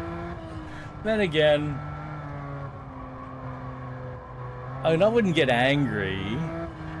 I would just laugh at, you know, the people who don't know any better.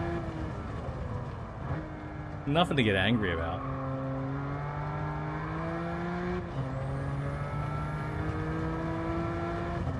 Just people who've got no clue. Uh-oh.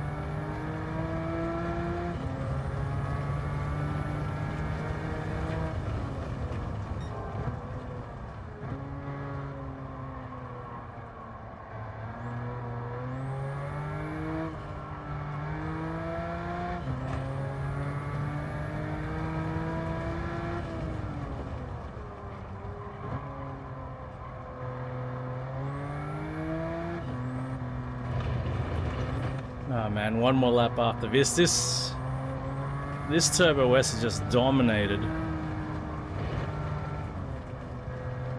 Too easy too.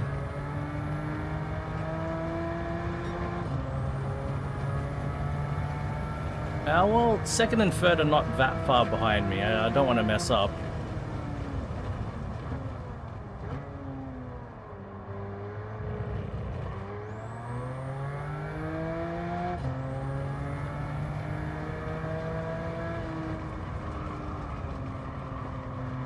But I'm having a pretty easy time here.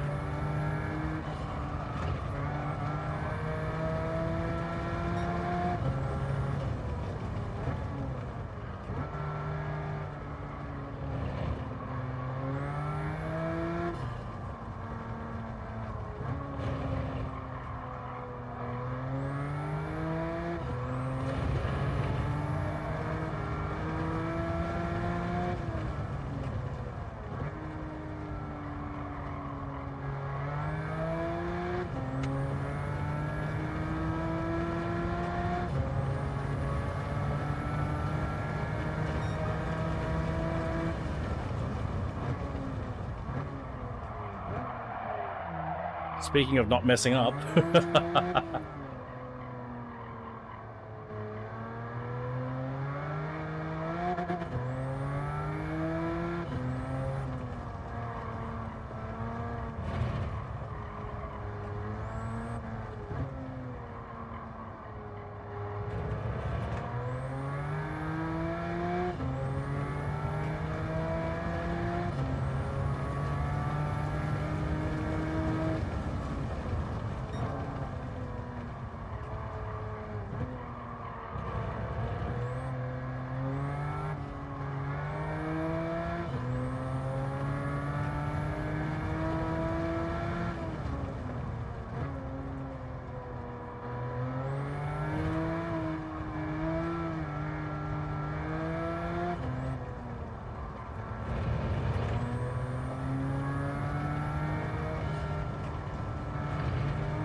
It's a cool car. I like it.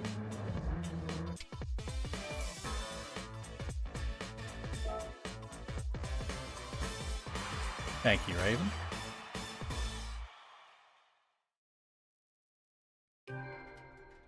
Clean race points. We'll have a little listen to it. I don't think it's going to sound amazing.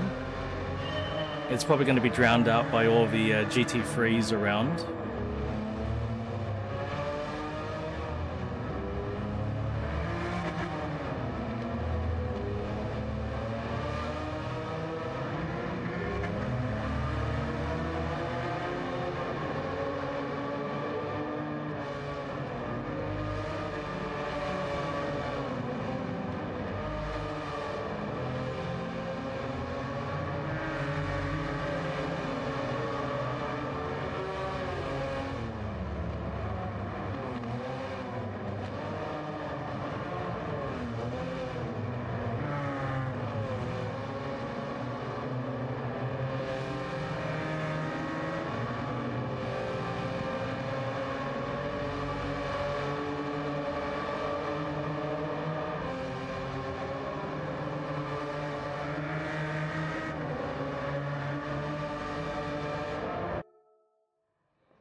Completely stock. What a car. Completely stock. Very impressive. So finally,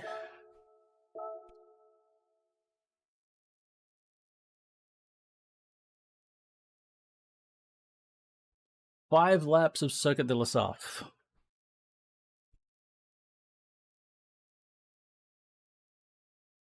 There's no restrictions at all.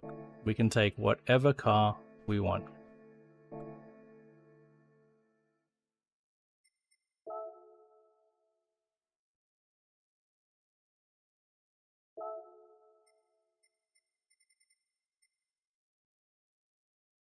I mean, we still want to win.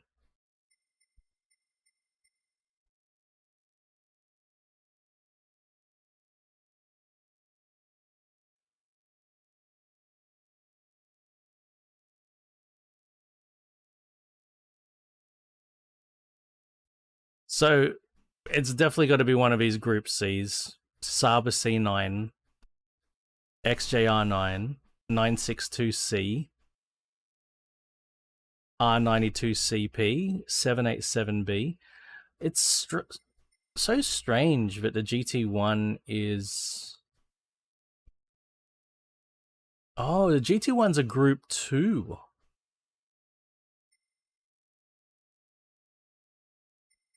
I'd never intend to drive that car, nor this one. Never.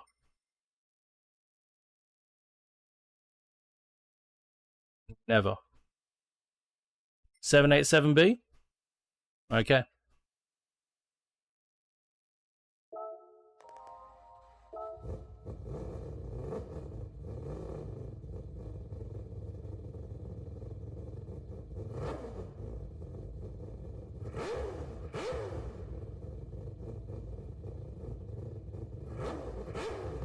Because it's not a real car. It's a Vision GT. It's a bullshit made up fairy car for this game. Doesn't exist. It's not even a concept car. It's just, oh, I imagine this car. Yes, the VGT, all the VGT cars are literally just made up for this fucking game. All the VGT cars. Wow, you know, we're a little bit down. Oh, actually 989 horsepower's alright. Why is the PP lower than the others? Good power. Yeah, look, there's all these bullshit cars that don't exist. These two cars don't exist. This car doesn't exist.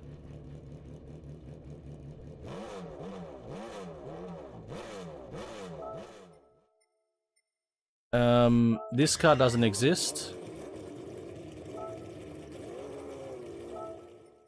And this car doesn't exist.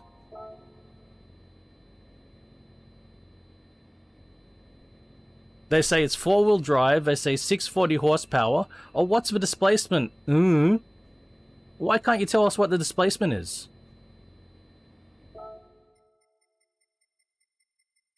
Let's have a look at that Lambo V12.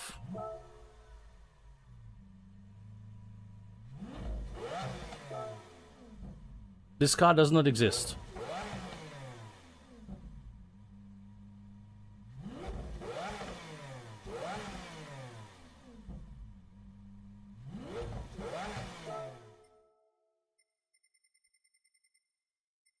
Even this car doesn't exist. 789 horsepower, turbocharger. What's the displacement? I don't know.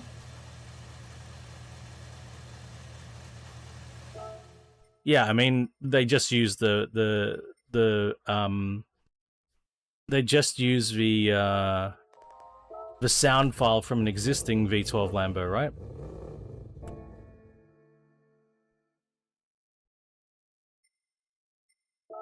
I really detest the Vision Gran Turismo thing.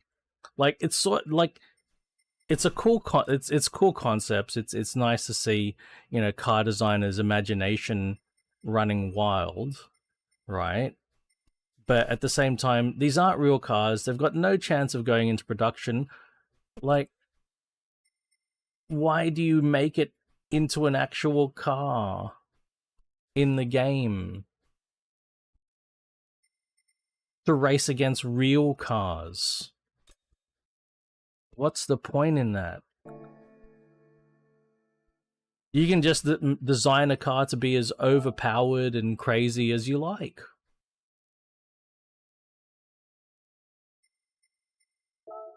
And it actually does mess with the balance. There's one of these categories. It's supposed to be touring car, right? There's a touring car category. And it's got one Vision GT3 car or something, and it's a fucking Mazda rotary powered car, which is a lovely dream, but it doesn't exist. It's not a real car. Yes, exactly, Swede. This is even worse than the McRae cars in WRC. It's even worse.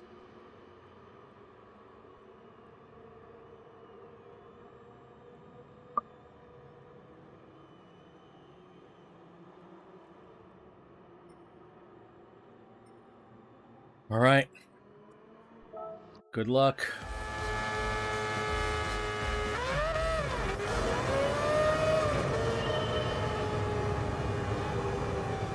Wow, shit, hang on.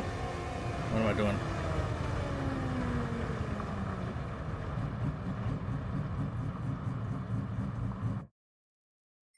Wait, I need to check something first. Yeah. At least those existed. I mean, the R4 exists. The Colin McRae R4 exists. Only one was ever made. And it never competed in anything. The McRae R4. Only one was ever made. Wow, there's no fuel consumption. Yeah, wow. But it, you know, it was a real car.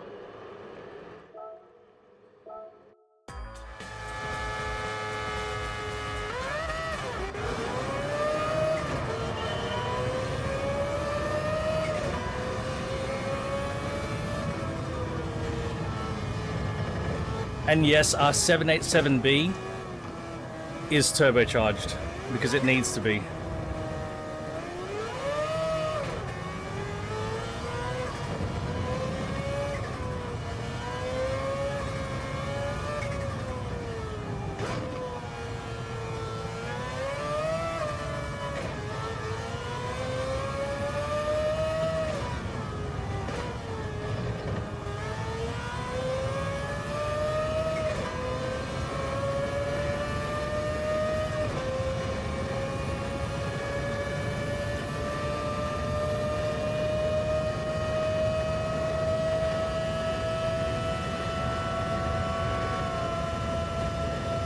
What the fuck is that happening in front? Oh my... Fuck. It's a non-chicane. Wait a minute. Reem. I think we need to tweak this car a bit.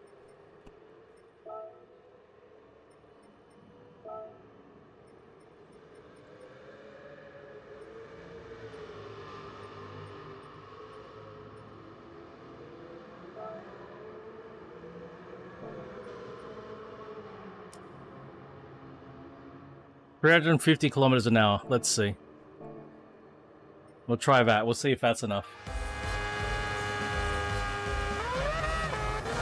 Well, I didn't realize it was Old Mulsanne. I thought the chicane was there. I didn't know what was going on.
Should my... Maybe I should have set it for like 380 kilometers an hour?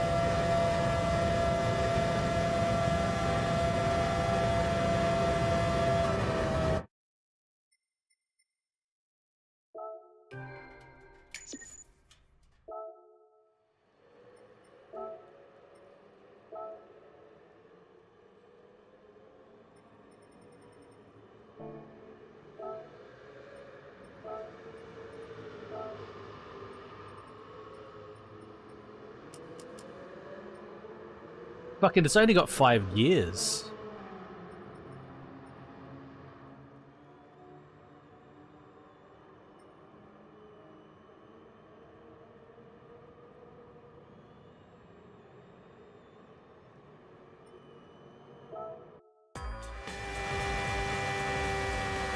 Only got 5 years. Oh shit.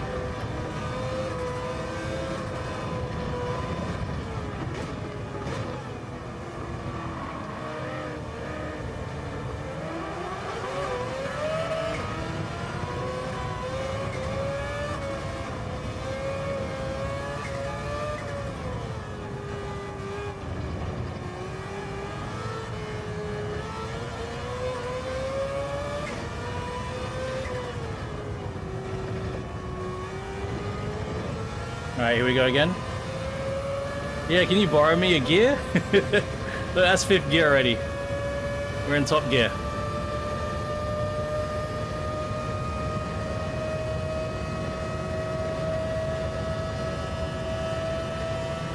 My god, I reckon we could set it for 400k an hour. But 390 seems to be plenty.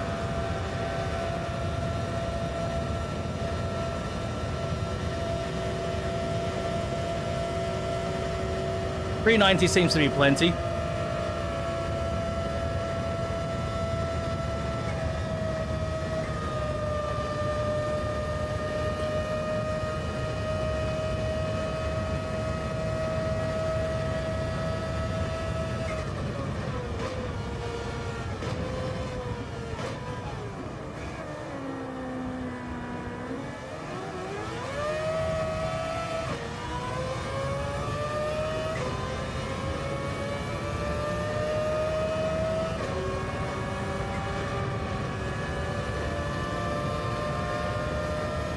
Good lord.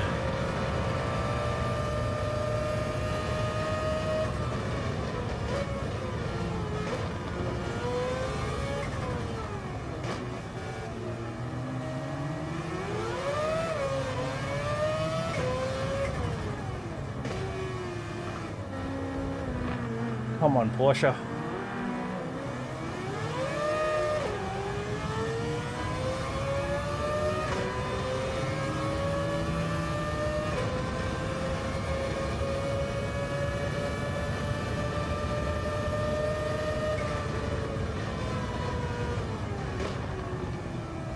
Get around.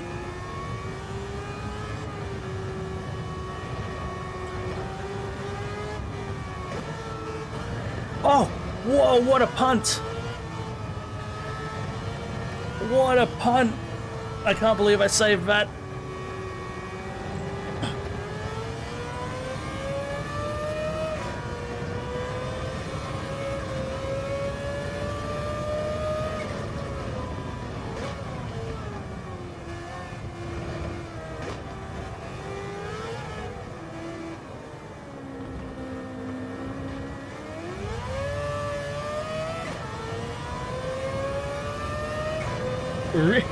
You prefer the 350Z? Are you serious?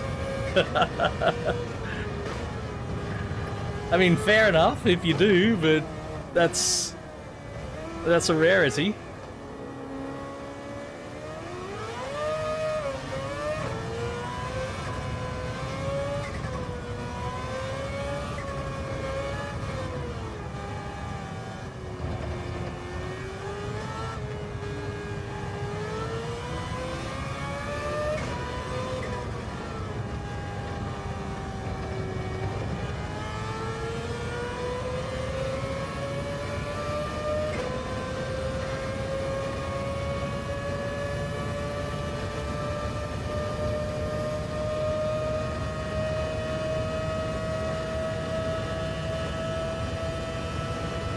Okay.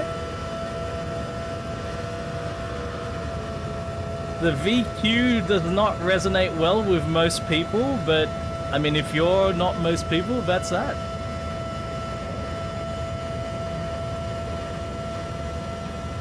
Even in VR35 form, or VR38 form in the GTR, I'm not fond of the VQ motor.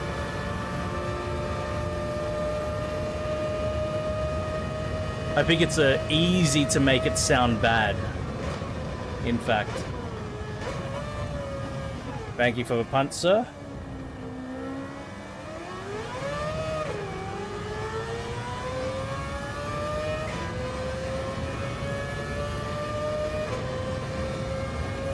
Oh, some people. Oh, okay, for this. Okay, no, that's fair. That's fair, Daniel. Like, a lot of people can't stand rotor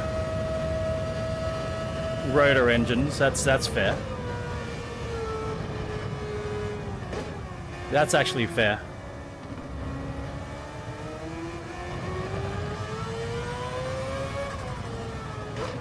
Some rotaries I don't like the sound of.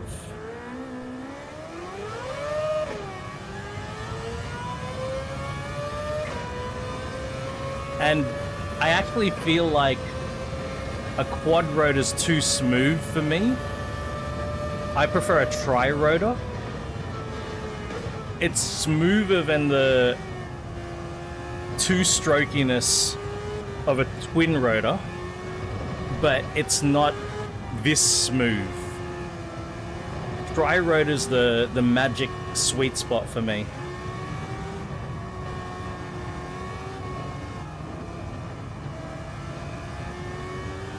I don't mind a twin rotor, but it's a bit too strokey.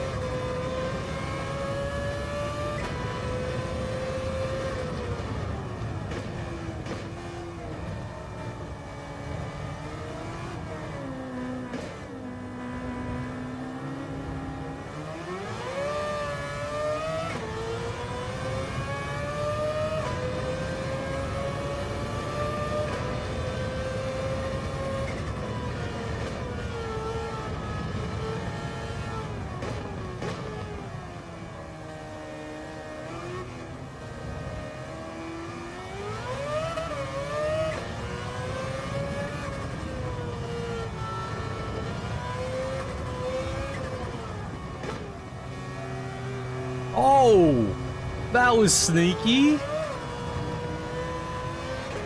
Didn't see you there.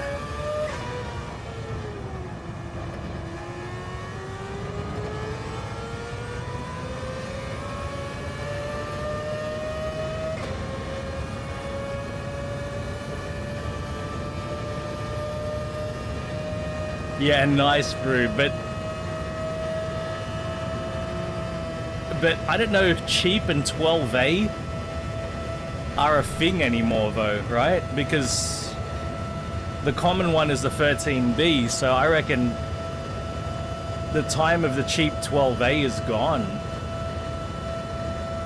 I reckon 12As are harder to find now, right?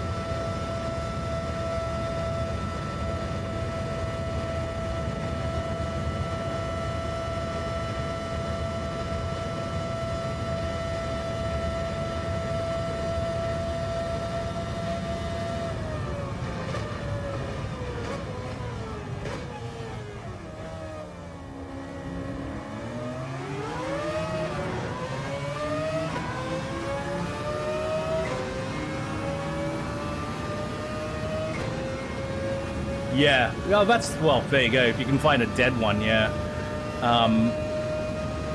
Especially if you find one of the sedans, like from the 80s, that might have a 12A, early 80s, early to mid 80s. You might be able to find a 12A here and there, maybe.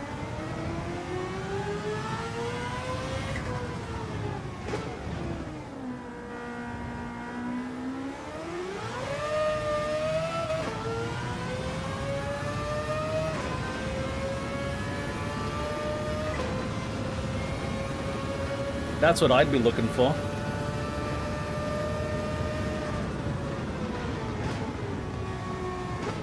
whether body itself, the body shape is not one of the desirable ones. You know, the chassis is not super desirable. That's where you might still get something somewhat affordable.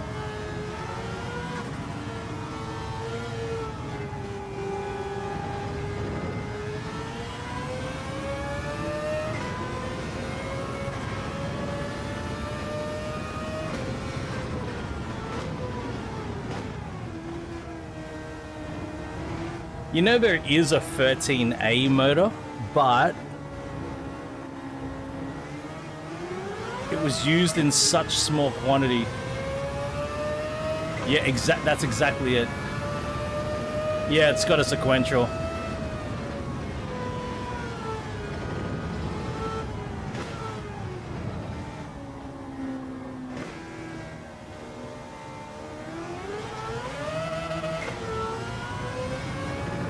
You can see it, right? Look at the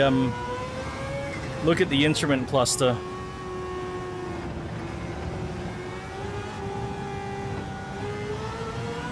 It surprised me as well. It's a stick. It's a push-pull stick, but yeah, it's a sequential.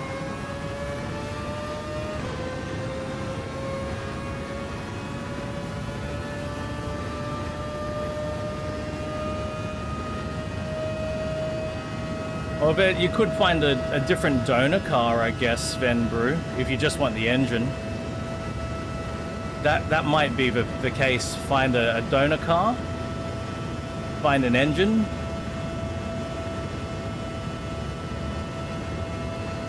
Might be difficult to get it all in one.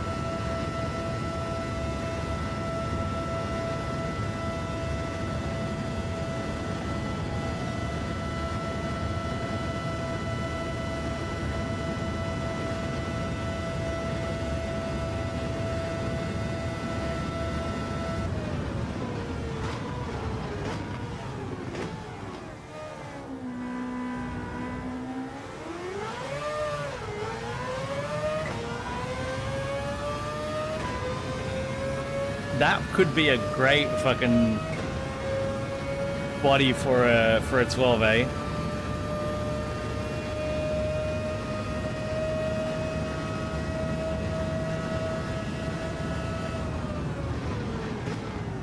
I would approve.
Final lap, finally.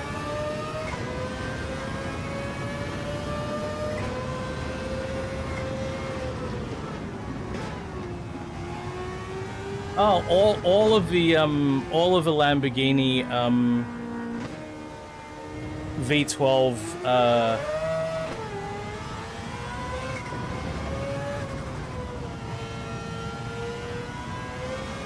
sequential gearboxes were single clutch robotized manuals.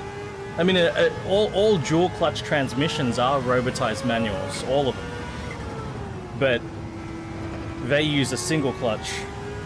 And the early Ferrari sequential systems did the same thing. Early BMW SMG systems were the same thing. Single clutch robotized manuals. And the dual clutch, DSG, DCT, whatever you want to call it, that is a robotized manual as well. But the dual clutch helps it to be a lot smoother than a single clutch. So it feels closer to an automatic.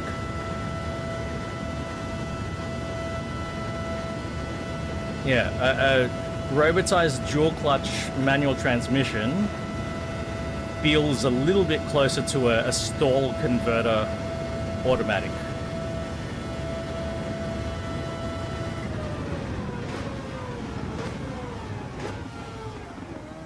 Now, the main thing about these cars, the robotized manual transmissions,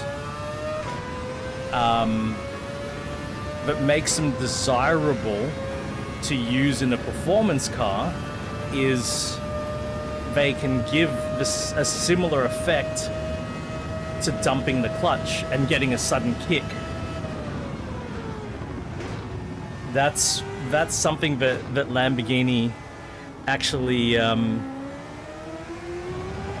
tried to maintain, and that's why they stubbornly kept the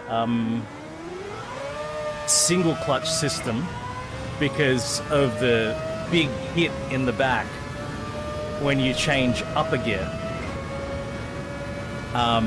It did mean that these transmissions were a bit clunky at lower speeds, but you know, when you're a brand like Lamborghini, you sort of don't care about that.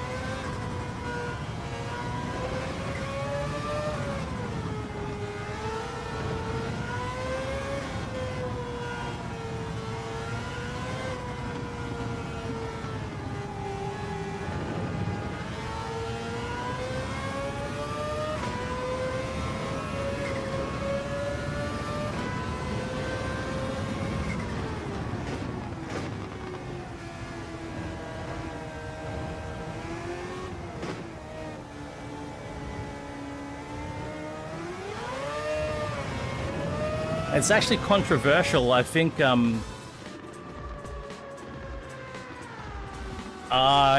Toshas, it is. It's good, Toshas. Isn't it good that you can just pay a smaller amount for Game Pass, give it a try and go, oh nah, and then cancel your Game Pass? At least you can do that instead of paying like full price for a game. Fucking finding out it doesn't run well for you and then having to try to get a refund. It's good to see you, Toshas. I hope you're having a good weekend, man. Yeah, it's a nice thing at least. I mean, there are a lot of bad sides to Game Pass and subscription model and all of that. There are some bad sides to it, but you know, there's some good that comes with it as well.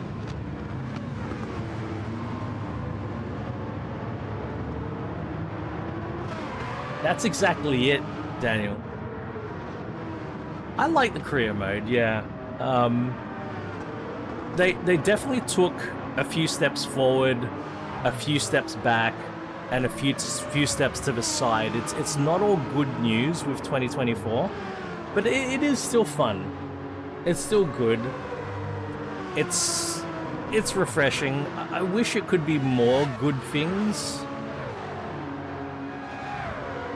I feel it's a familiar story. It's similar to WRC. Like,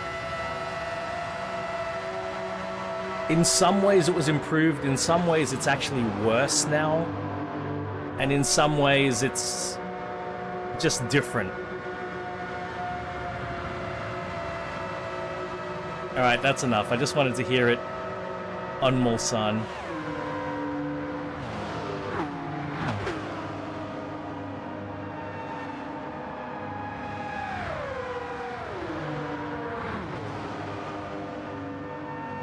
Well, if I can come out of something with a net positive, then I'm positive about it, right? If I come away from something with a net negative, then I just drop it and I leave it.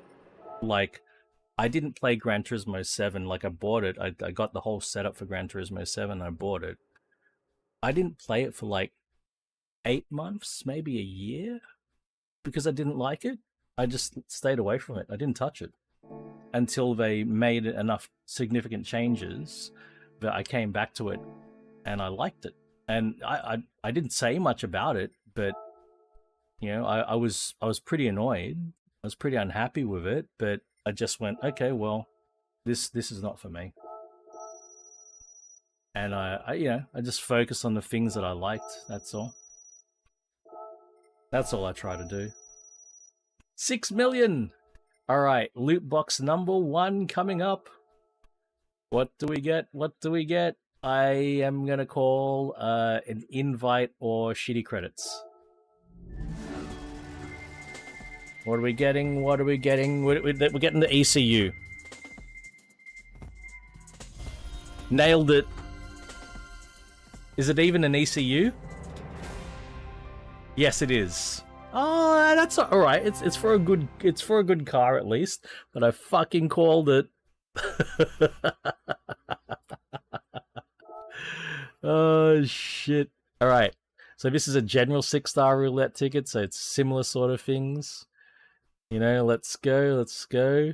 By the way, Toshi, career mode has all sorts of big bugs though, and some of the planes are pretty bugged out as well. All right. Let's go, let's go, let's go. What are we gonna get? What are we gonna get? Which one of these?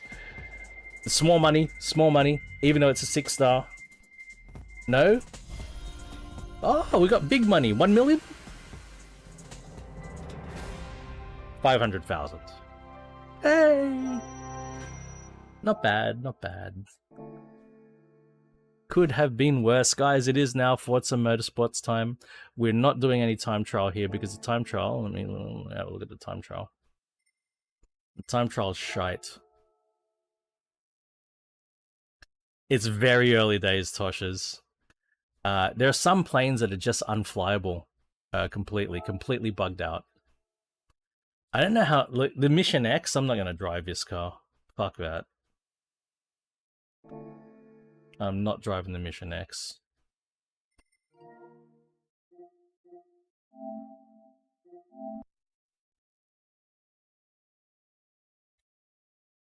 Alright, we're going to begin the process of switching from PlayStation to PC. And as some of you know very well, that this process is fraught with danger. The first one is activating the main monitor on the PC instead of it being on the PS5. I'm going to do that now. All sorts of things have happened in the past, like sound dying completely. I hope that doesn't happen. If it does happen, I might need to restart the stream, and I'll do that as quickly as possible. Here we go.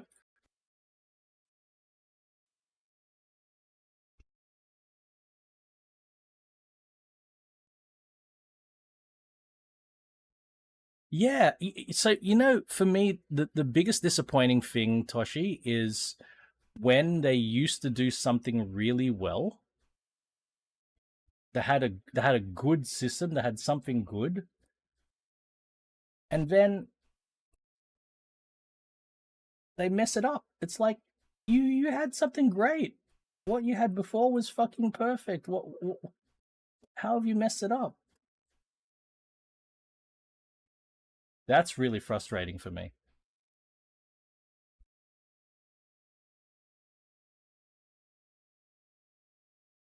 You know, things like the club UI. The club's UI, well, it wasn't perfect, but it was fine. In it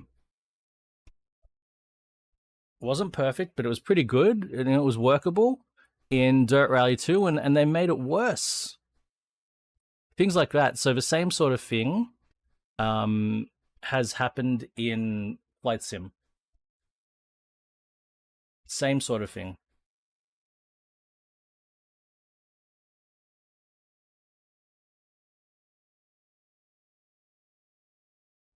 Yeah, that's right, Raven. Yeah, so twice it's happened. Once it happened where I had to restart the PC because all audio died. Another time I think a camera died when I switched over. So yeah, things can happen, unfortunately. But today I think we're in luck, which is good.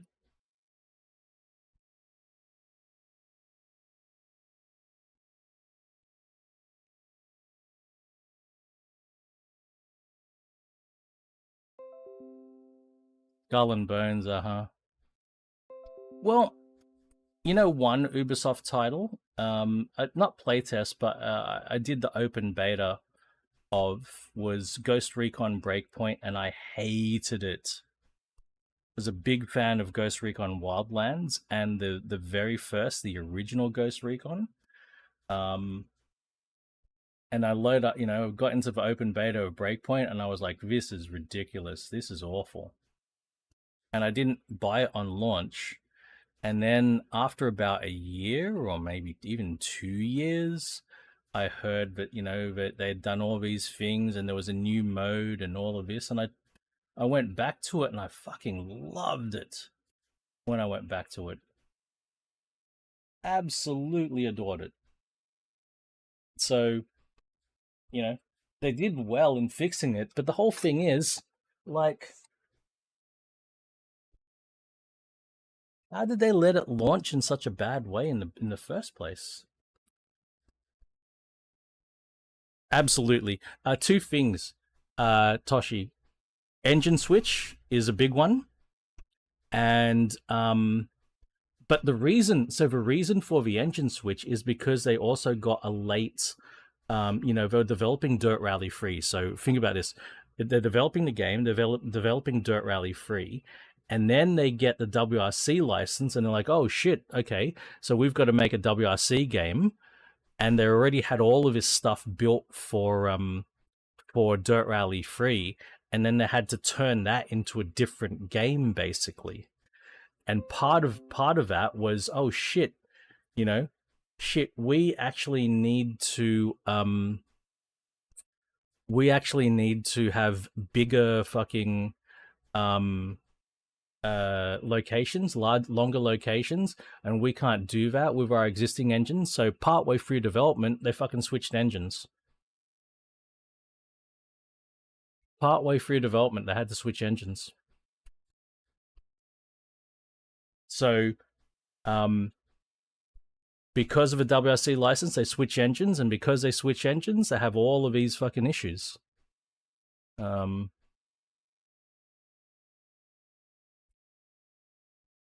All this stuff that they had just built into the previous engine, they no longer had it. It's gone.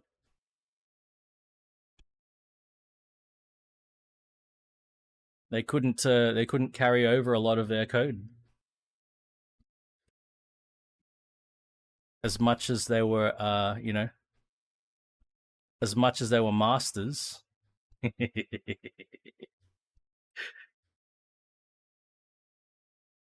What the fuck?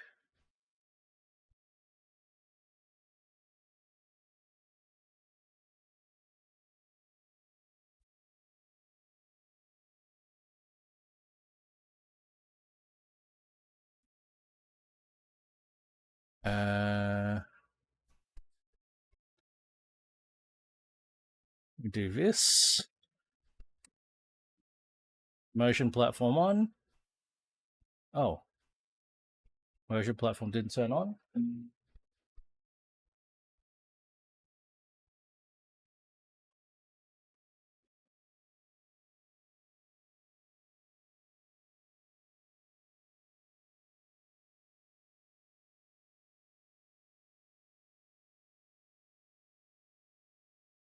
Power cable was pulled out.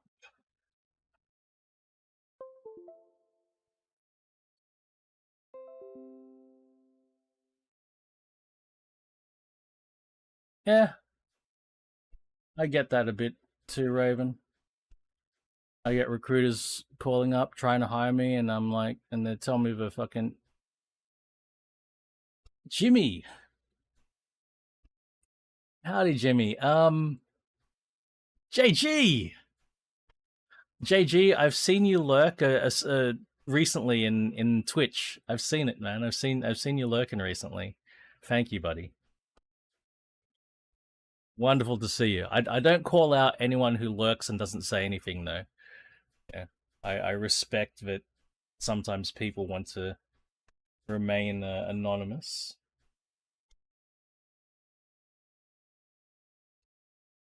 What the fuck? Uh-oh.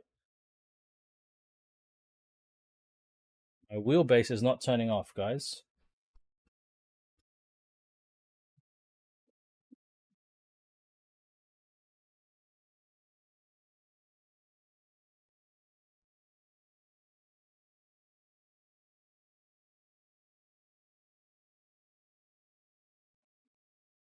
It's interesting.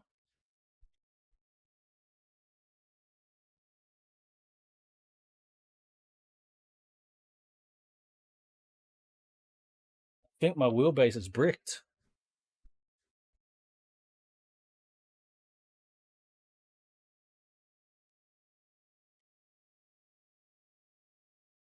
Oh, fuck.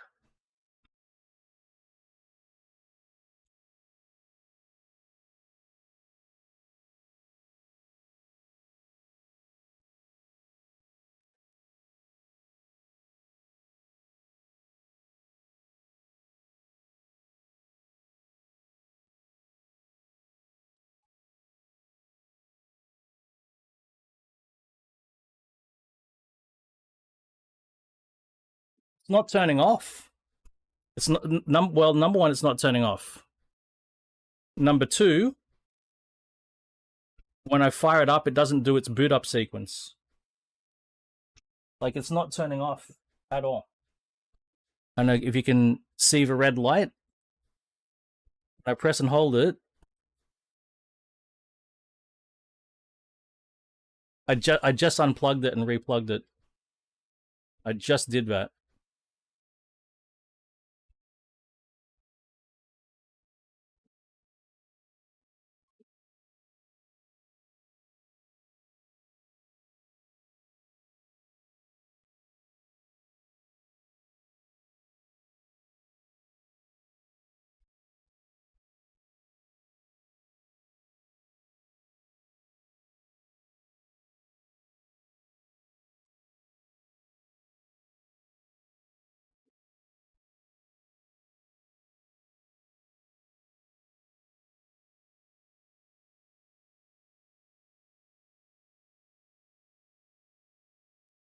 Oh, hello, cat.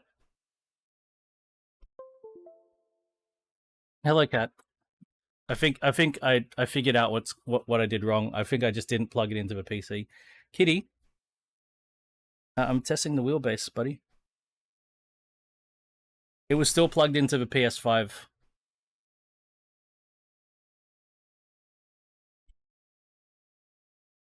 Hello, kitty. Hello, cat.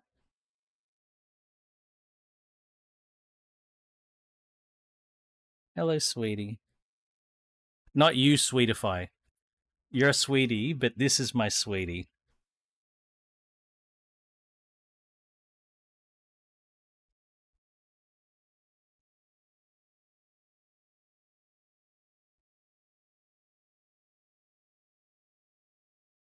Yes, you're a very good cat. Now, can I plug my wheel in, kitty?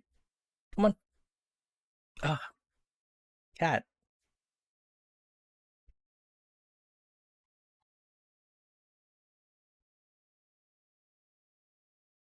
Come on, go.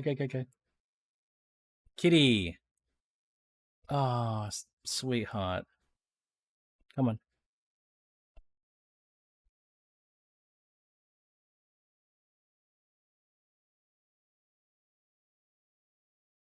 All right, it's fine. Should I do a live? No, I shouldn't. if if the question ever comes up, should I do this live? The answer is almost always no. You shouldn't do that live.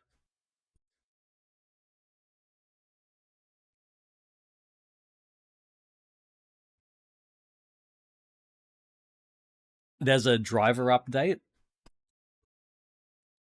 I'll do that offline.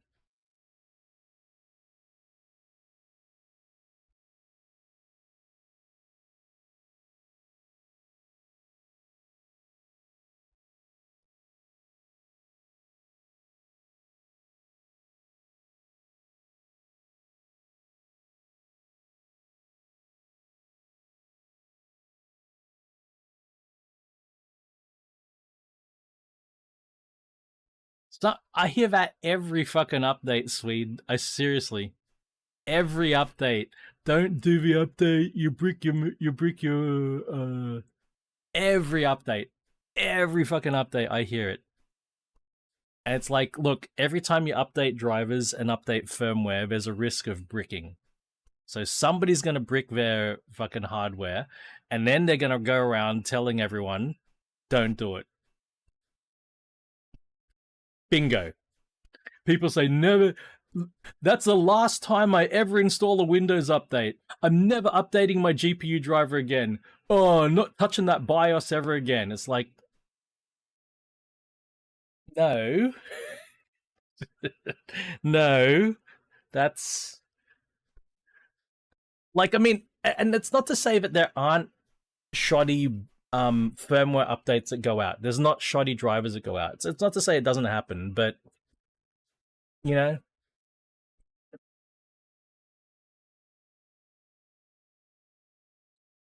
keep your shit up to date. Yeah, in general, it depends. It does depend. Um, you know, but in general, yeah, I do that. It didn't. Was that a Windows 11 or Windows 10? Because I know some people. I saw the chatter about it, but was that Windows 10 or Windows 11? I'm on Windows 10.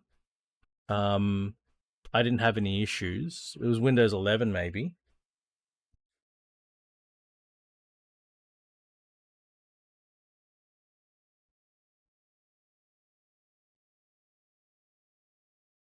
Uh, um, is Forza dead?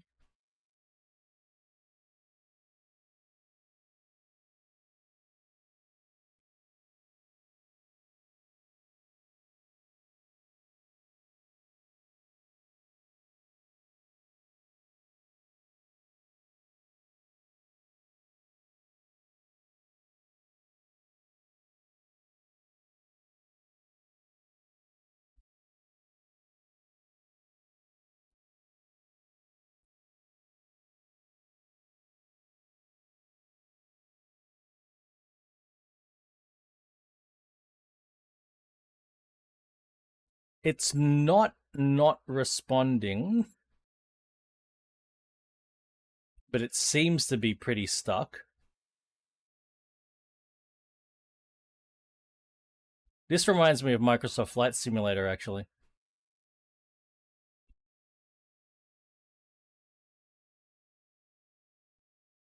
No, now it's gone.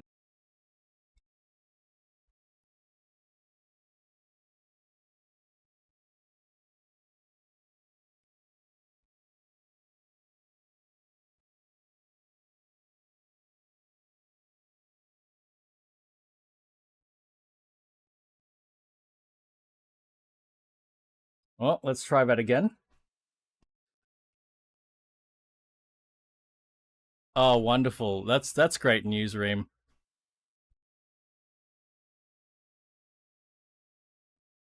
I did update my GPU drivers recently because of Flight Sim.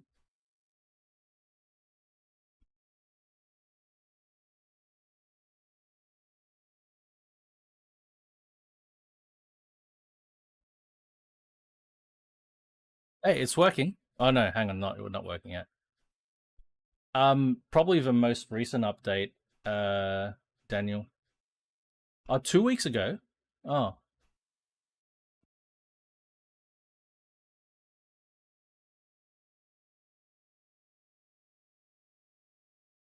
mine was fine last weekend.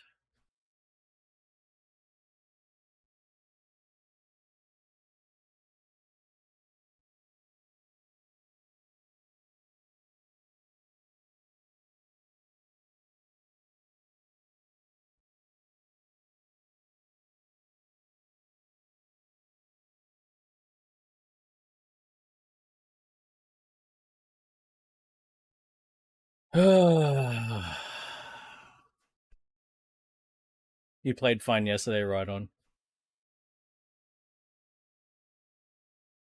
Hey, okay. There we go.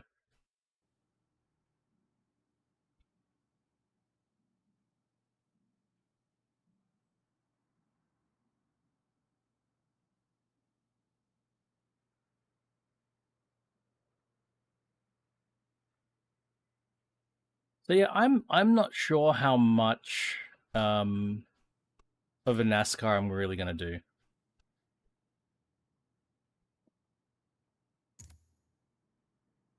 We'll see. We'll still see what motivation I have.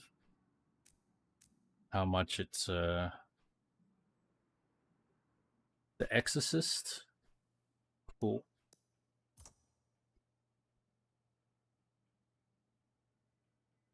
I mean, it's enjoyable for me, JG. Like, I really dig the cars and the driving and the sound. Yeah, I think that's what I might do. If I'm gonna do anything, it's gonna be the oldies. Adjusting the brake pedal sensitivity. I'm pretty sure I'm able to do that. I can't go past the F50 GT. So you can do that. You can adjust that individually each car, right? But and I definitely don't have that as an issue.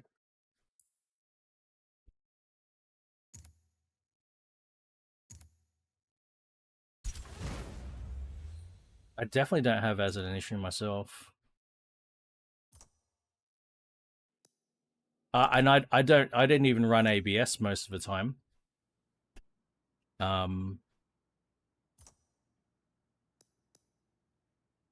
Reem summed it up really well.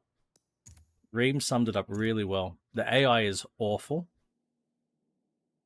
The FOMO sucks.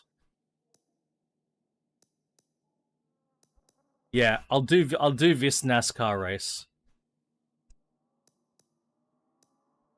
So in the tuning, you should be able to adjust that. We'll have a look at that. Each car has individual tuning, though you might need to put the racing brake upgrade on. Oh, my cat has gone to a very naughty spot. I need to keep an eye on him.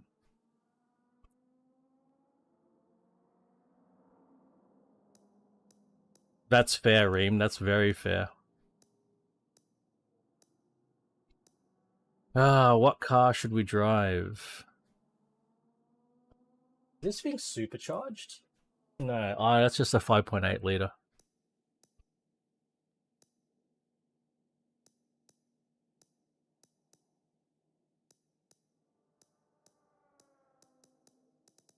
Well, let's have a look at all the B cars.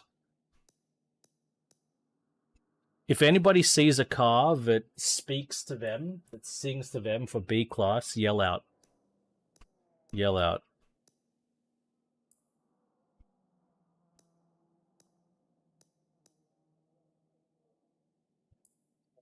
Hang on there.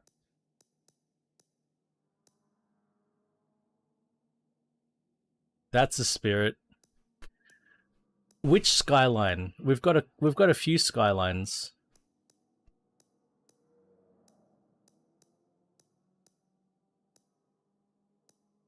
ZR1.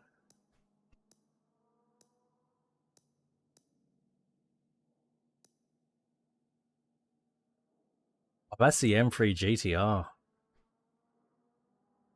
Damn, look at it. 575.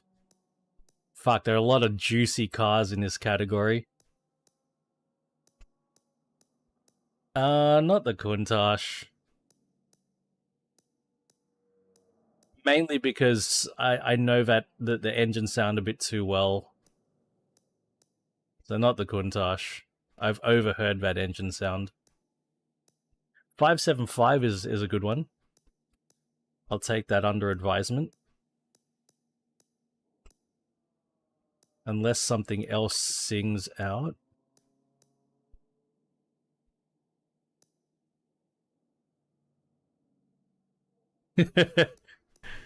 You know, I don't have anywhere near the well, I've got absolutely none of that association with Need for Speed because I just didn't play it.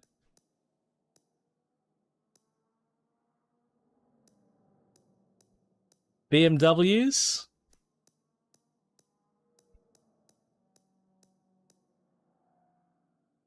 that was it. The M3 E92. So we got an E92 M3 and and there's an M3 GTR. So the E3, the E46 M3 GTR has a V8 as well. But the E92 is definitely in this game.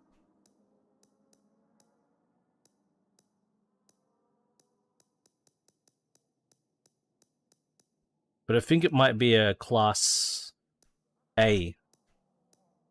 Might be an A class car.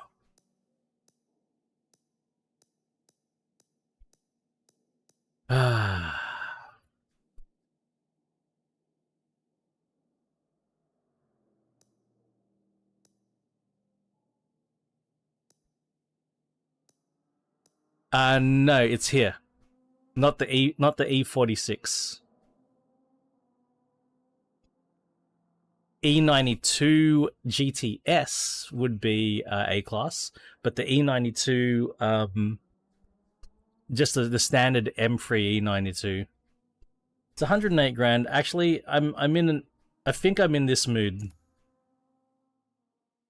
And since JG is back from, yeah.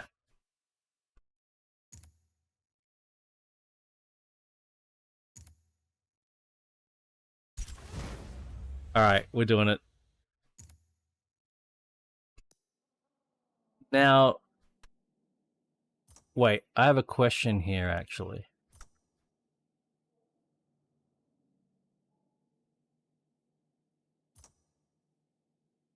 I have a question here.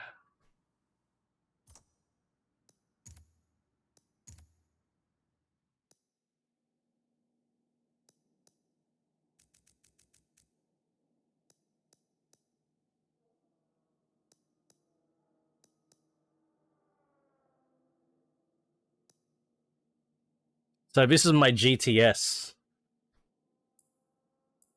This has got the 4.4 V8.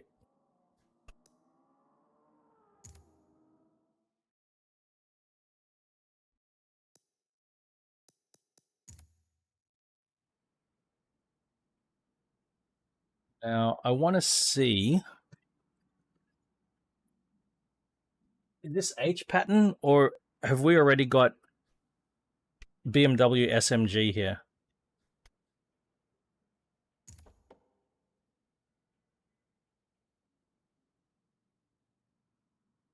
I think it's an H pattern. It's an H pattern. Excellent. Excellent.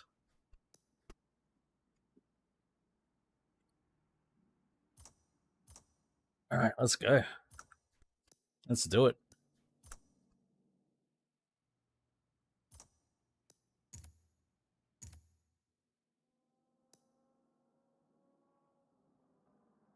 Brighter Shores. Okay, cool. What's Brighter Shores all about? What's it all about? I love it. The number of times, Swede, I've considered buying one. I can't even I can't even begin to count how many times I've thought about buying an E60.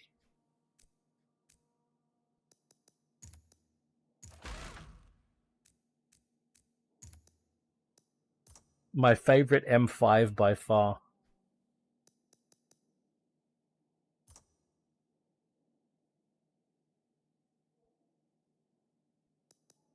So, JG, for the brakes, you go to tuning, and then you go all the way to, oh, well, actually, not all the way to right. I want to do this first. So we're going to run 900 degrees of rotation. So that's 83%. Here, under brake pressure. So you can change your brake pressure and brake balance, but you need to, you probably need to install the race brake to do that. But you can do that per car.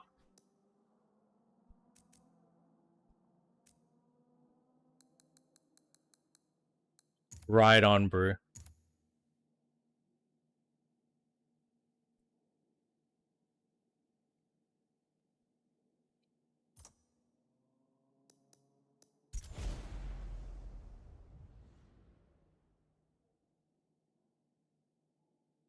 Have a good sleep, Raven.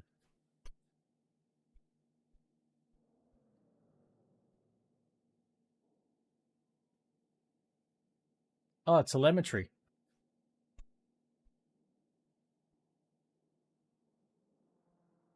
Telemetry died during that. Interesting.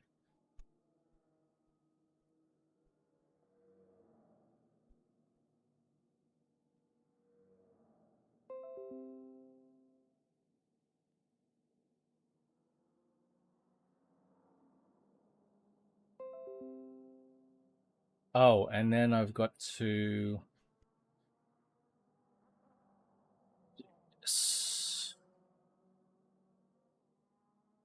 That's it. Yes, that's it. Plugging in the controller. That's what does it.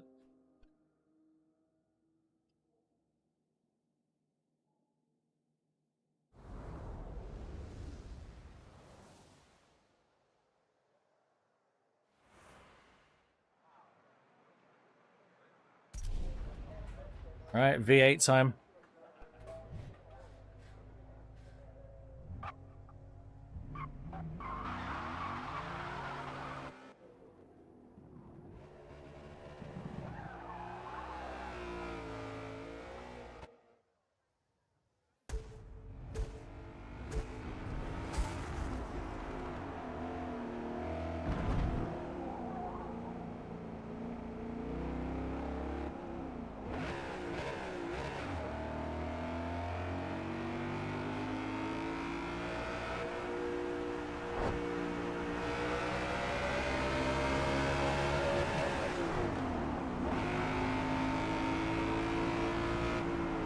That loud enough?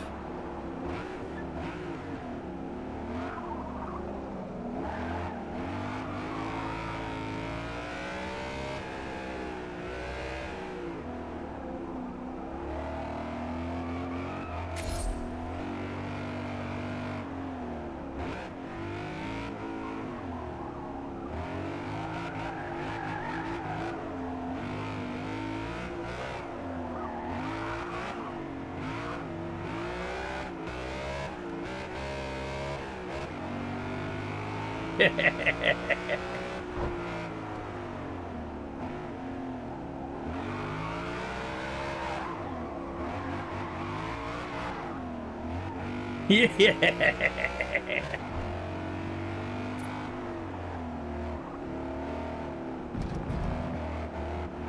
Standard tires are a bit loose. We definitely need to upgrade these tires when we can.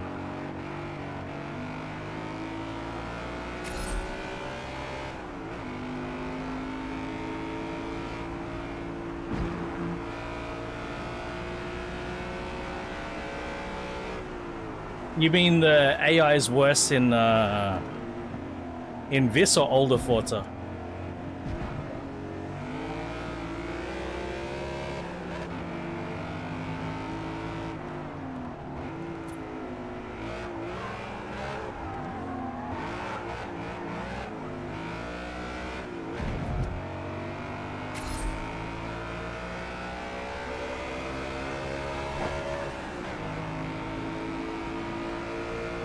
Oh, that sounds pretty good. That does sound pretty good.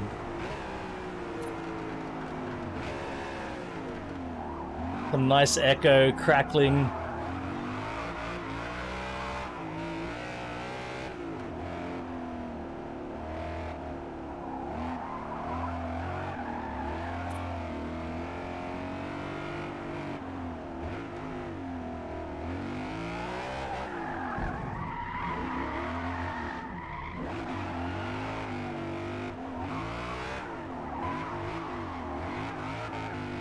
Oh my god, this is fun.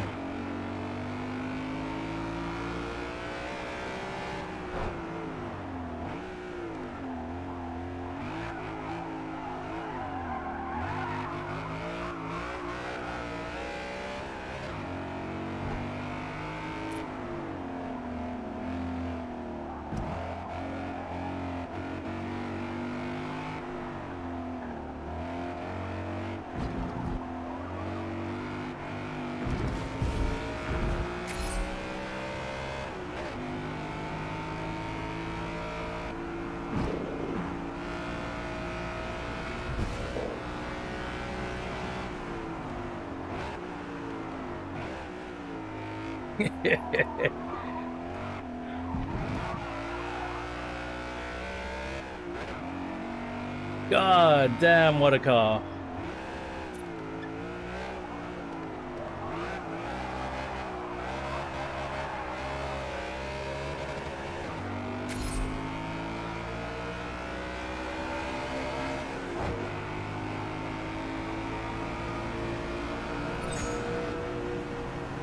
So I've completely missed the target time, but that sound and the slidiness. Oh. I'm gonna enjoy this race. Whatever happens. They reckon I'm gonna come 9th to 11th.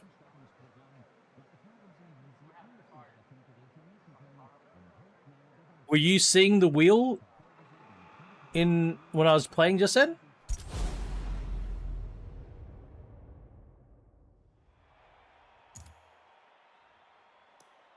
I didn't notice that I was seeing the wheel. Alright, double times here. I must have accidentally changed you. I didn't even notice. Jet Black Pope. Somehow I didn't notice, probably because I'm too used to seeing it in GT7. I must have accidentally changed the view. I don't even know what button to press. There's Muss Up and a Blackwing CT4.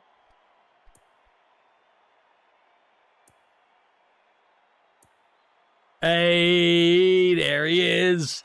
Hey, you got my car. You've even got my color. That's even my color.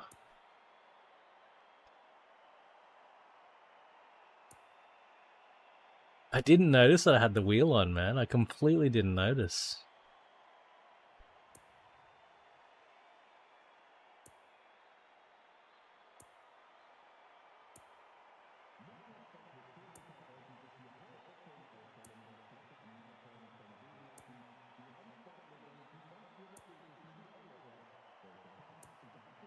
Car lovers here. Shane! That's it. Alright. I'll turn it off if it's on. I didn't need it to be on. Didn't want it to be on.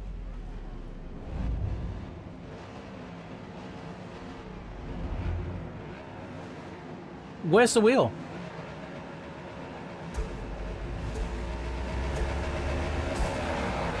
No in-game wheel.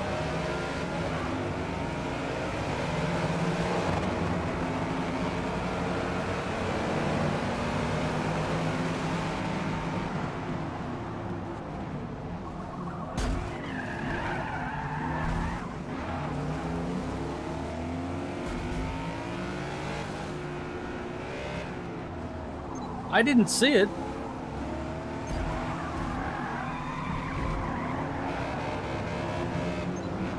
What a massive punt.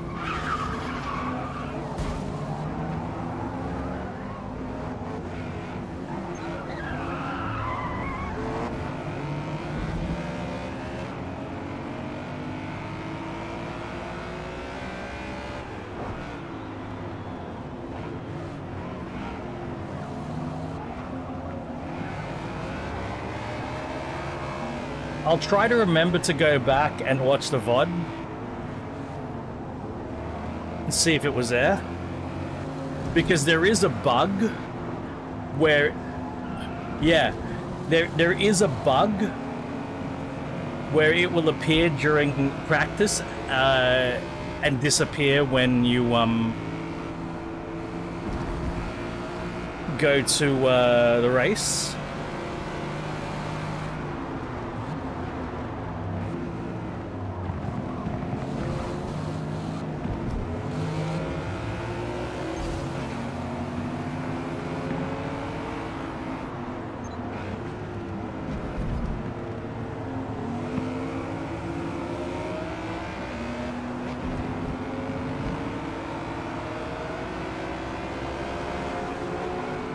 I normally notice it though, because it drives me insane.